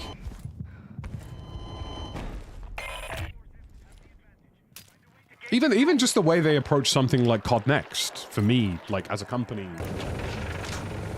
I just don't agree with. Do you know what I mean? Like, COD Next is predominantly an entirely unpaid event, but, you know, the assumption is that you go there and play the new game, and you're going to stream and make content on their new title. And it's like, well, in my view, if I'm going to this event and I have to make content on it, because ultimately you're not going to go there and not stream, right?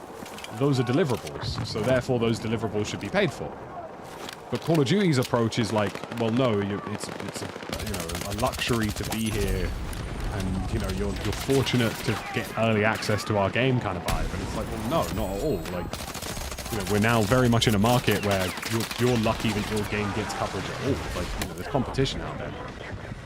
Yeah, I just saw the goal, Wooders. Reece James with a nice little 3-0 to wrap it up. Looking forward to the Ajax game. We need you on Warzone. Yeah.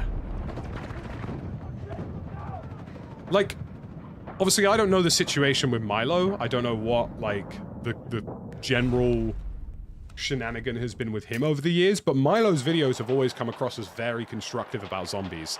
And weirdly, they just stopped working with him for years, and then all of a sudden for Black Ops 7, they wanted to work with him again. Again, in my view, because their sales just weren't looking that great, and they wanted him to potentially drive sales, right?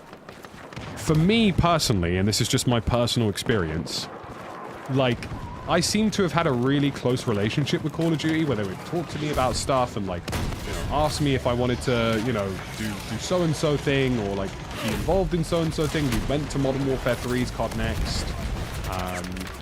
And then, like, you know, none of my complaints about COD have been personal attacks, critical of specific people.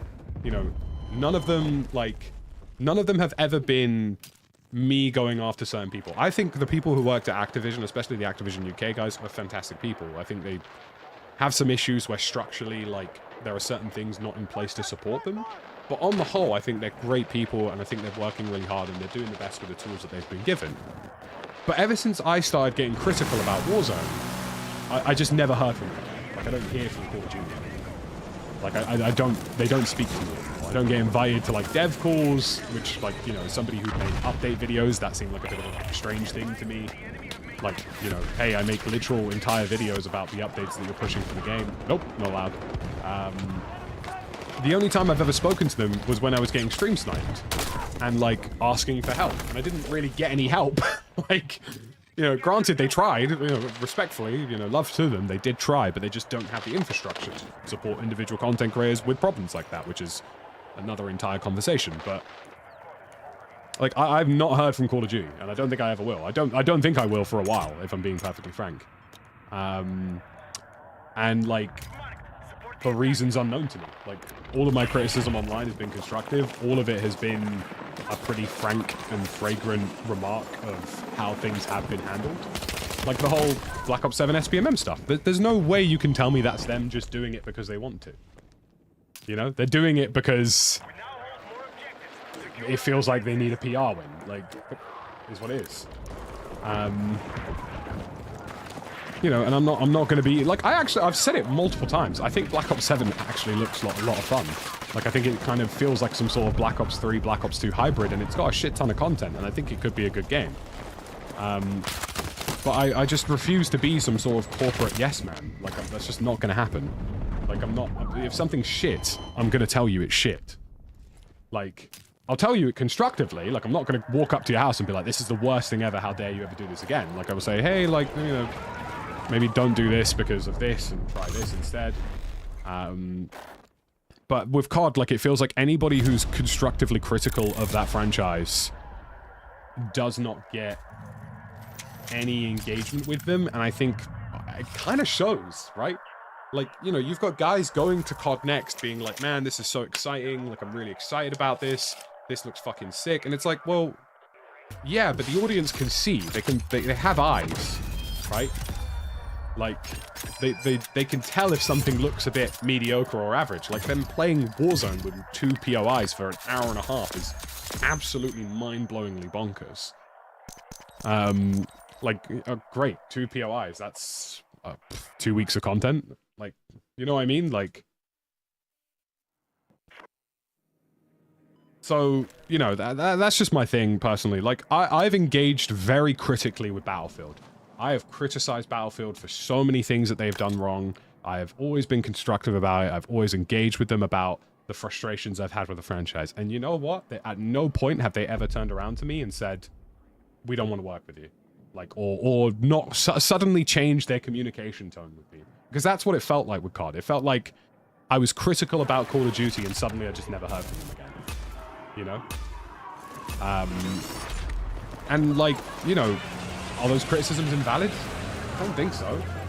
Like, look around where the game's at now. Like, you know, maybe you needed those people to be critical to kind of help you guide a hand a bit. I mean, look at Battlefield 6. Battlefield 2042 was a disaster. And the first thing that EA did was contact a bunch of creators and community members as early as 2 to 3 years before the new game was coming out to try and steer the ship in the right direction so that they could listen to their audience. You know, like, if Black Ops 7 bombs this year, I faithfully hope that they just reassess how they approach people, how they approach creators, how they approach people who care about their franchise but are critical of it. Because, like, at the end of the day, like, I love COD. I think it's a great franchise. I think it's, you know, Warzone's been fantastic over the years. Like, yes, Warzone's had some awful issues. Yes, you know, I've had some crash outs with Warzone, but there's no other game out there that has been able to engage me for that many years, for that long, and that's a very impressive feat.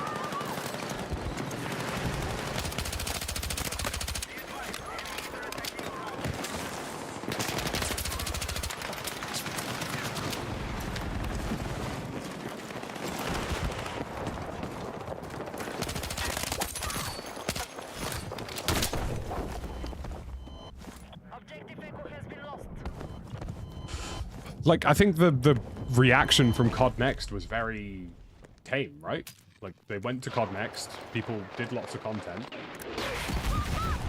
and did it really splash? I don't think so. I think people ended up being... I think, actually, if anything, COD Next did some PR damage in some places. For Black Ops 7, like, the weird, like, getting the zombie streamers to not stream zombies and stuff like that was a bit odd. Involvement in developing battle systems really shows EA have been listening. Yeah, they have been. They genuinely have been listening. Honestly, like, you know, one of the first conversations I had with not only the community guys at Battlefield, but also, like, some of the devs was just like, this time around, we want to hear you out a little bit more. Do you know what I mean? They didn't say, like, you know, and this is just me being perfectly frank, at no point did they go, we're going to listen to exactly everything you say and we're going to put it in the game. Because that would be the wrong thing to do, right? I personally, for example, disagree with the time to engagement in Battlefield 6. I think it's too quick. I think it's ruined a bit of the sandbox element of Battlefield 6. But you know what? There's no denying that that approach has been universally successful and has delivered them a very popular game. right? So that's why you need those kind of like varieties of voices at the table to try and figure out the general performance, right? And even just early on, like, you know, some of the early changes to Conquest, you know, we disagree with them. I think publicly a lot of people online said, you know what, maybe we prefer Conquest being longer. That's kind of the point of Conquest. Boom. All of a sudden we've got, you know, a reply saying, actually, do you know what, maybe we agree with you. We'll look into this. I just kind of hope Call of Duty gets to that point where they're not afraid to tackle criticism and don't view it as a PR problem. Like, at the end of the day, you know, if a product isn't looking that great, it's not looking that great for specific reasons. And if you don't engage with that problem, then you're probably just not going to sell well full stop. Granted, COD, again, is going to sell okay, but it's still not going to... It's not going to become that cultural phenomenon again that took over the world until they try and really tap in and understand, you know, what made those games special and why they did well. Because it's hard. Like, you know, devs come and go, teams change, stuff like that. And it's not easy creating a game that becomes a cultural phenomenon. So let's make that fundamentally clear. And this isn't me criticizing creators who went to COD Next. It's a good opportunity. I think it's a great opportunity, especially for people who are in the COD space to, like, you know, really spread their wings and do something cool, you know? I personally probably wouldn't go if I don't think the game's that great. I wasn't invited this year, and to be honest with you, if I was invited, I don't think I would have said yes. Just because I don't think Black Ops 7 is really what people are looking for. But that isn't me critiquing creators, you know? I just think it's very interesting. Like, I think there's a lot of, like... I think there's a lot of politics to stuff like I've completely followed that. I think there's a lot of politics to stuff like that. I think, you know, sometimes it works, sometimes it's just busted, but it's whatever, right? Universally, I think Call of Duty's got some really great people who work there. I think they, in a year or two, maybe can get back to being that kind of game that people really want to play again. I just think maybe this year's not that year for it. And I think maybe in the not too distant future, go and engage with some of the more critical voices in your franchise. Go and engage with people like JGod, who have basically given up Warzone at this point. Iceman, people like me, you know, I don't think I'm unfair about Call of Duty, if I'm being perfectly honest. I think you know, you guys seen on the channel historically, if something's great, I will give it tons of praise. If something's rough, I'll give it, you know, I will criticize it. In the Ted Timmons era, life was fantastic. Ted Timmons era of Warzone, they were just constantly churning out positive changes to the net benefit of Warzone.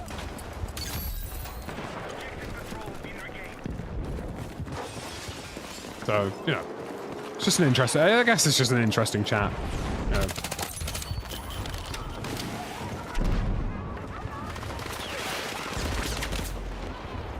I'm sure Black Ops 7 will sell fairly well. I don't think it will sell as well as they would have hoped. And I think that will probably spark a couple of alarm bells for them about what their planning is and how they're approaching things this year and how they've been approaching things, and hopefully that maybe results in a better game. You know, sometimes you need a couple errors to get things right.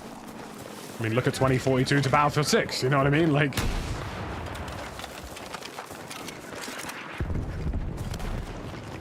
...2042? I think I have less... I have less than 20 hours in 2042. You know? Maybe less than 20 hours in 2042. I think I have more hours in Battlefield 6 in the first 2 days than I did in the entire life cycle of 2042. Yeah?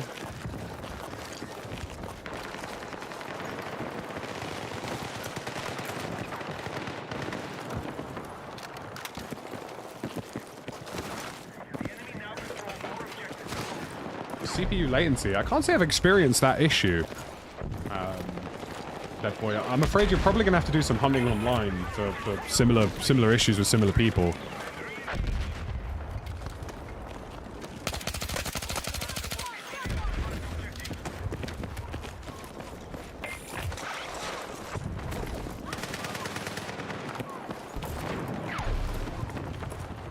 Yeah, I'll show you the SGX. Give me a second.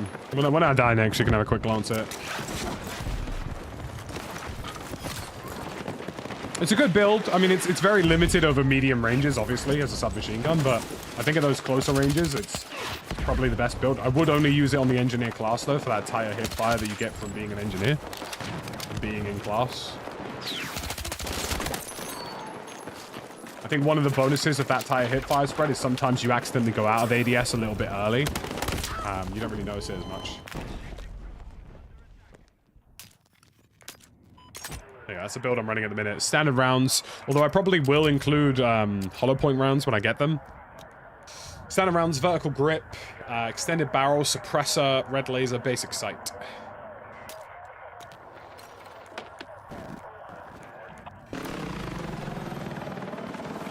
Do you have, Z-Boy, do you have XMP if you're using Intel or Expo if you're using AMD enabled for your RAM? Always a big question I like to ask people, because a lot of people tend to not actually have it. I swear to God that missile hit.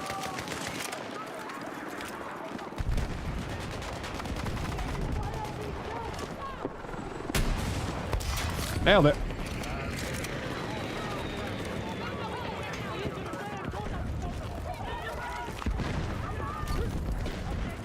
Isn't a 1090XE, am I mistaken, or is that some sort of, is that server board, or is that one of those weird, like, overclock skews?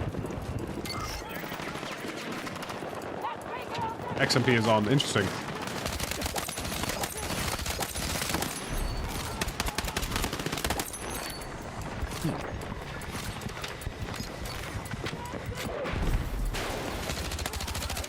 Father, forgive me if I have sinned in Battlefield 6.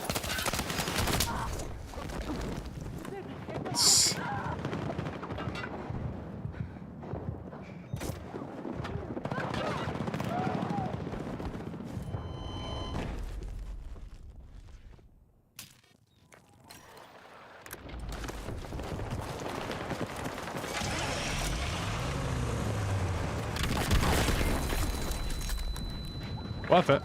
Need a medic! Objective Bravo has been secured by hostiles. That's the exact situation AA pulls aim off for all players. I've got a reduced slowdown in the minute, Duka, but yeah, I get what you mean.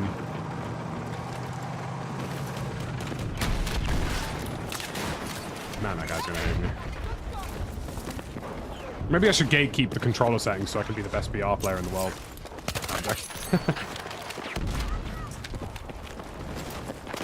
I sounded so salty, unnecessarily. Don't you worry, guys. Once I've finished my testing and I've heard back from the devs on a couple of things, we shall talk about controller settings. I just want to wait. Am I enjoying Ark Raiders? Yeah, I'm enjoying Ark Raiders. I'm not really going to play the server slam too much, just because, like, I'm not really all that interested in not progressing. Like, I think for me, I kind of play a game like Ark for the progression tree, so not having that kind of matter makes it a bit redundant, but the actual core game is fantastic, and I'm really looking forward to it release. Oh, that was close.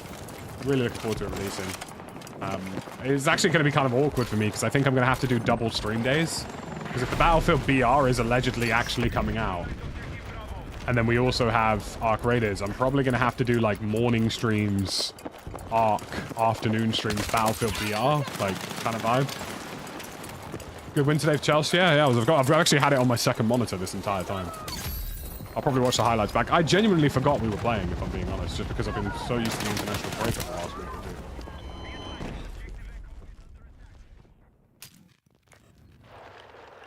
We need to defend the marked objective.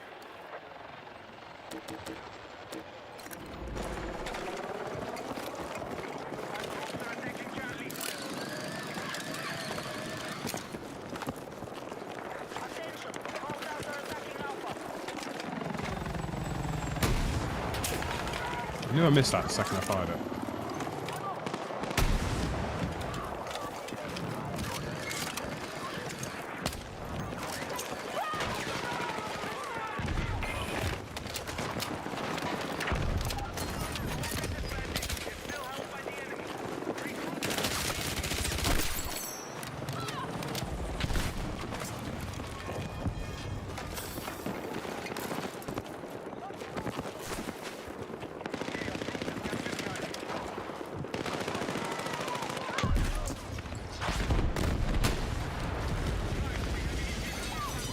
Damn, I'm moving kind of windy.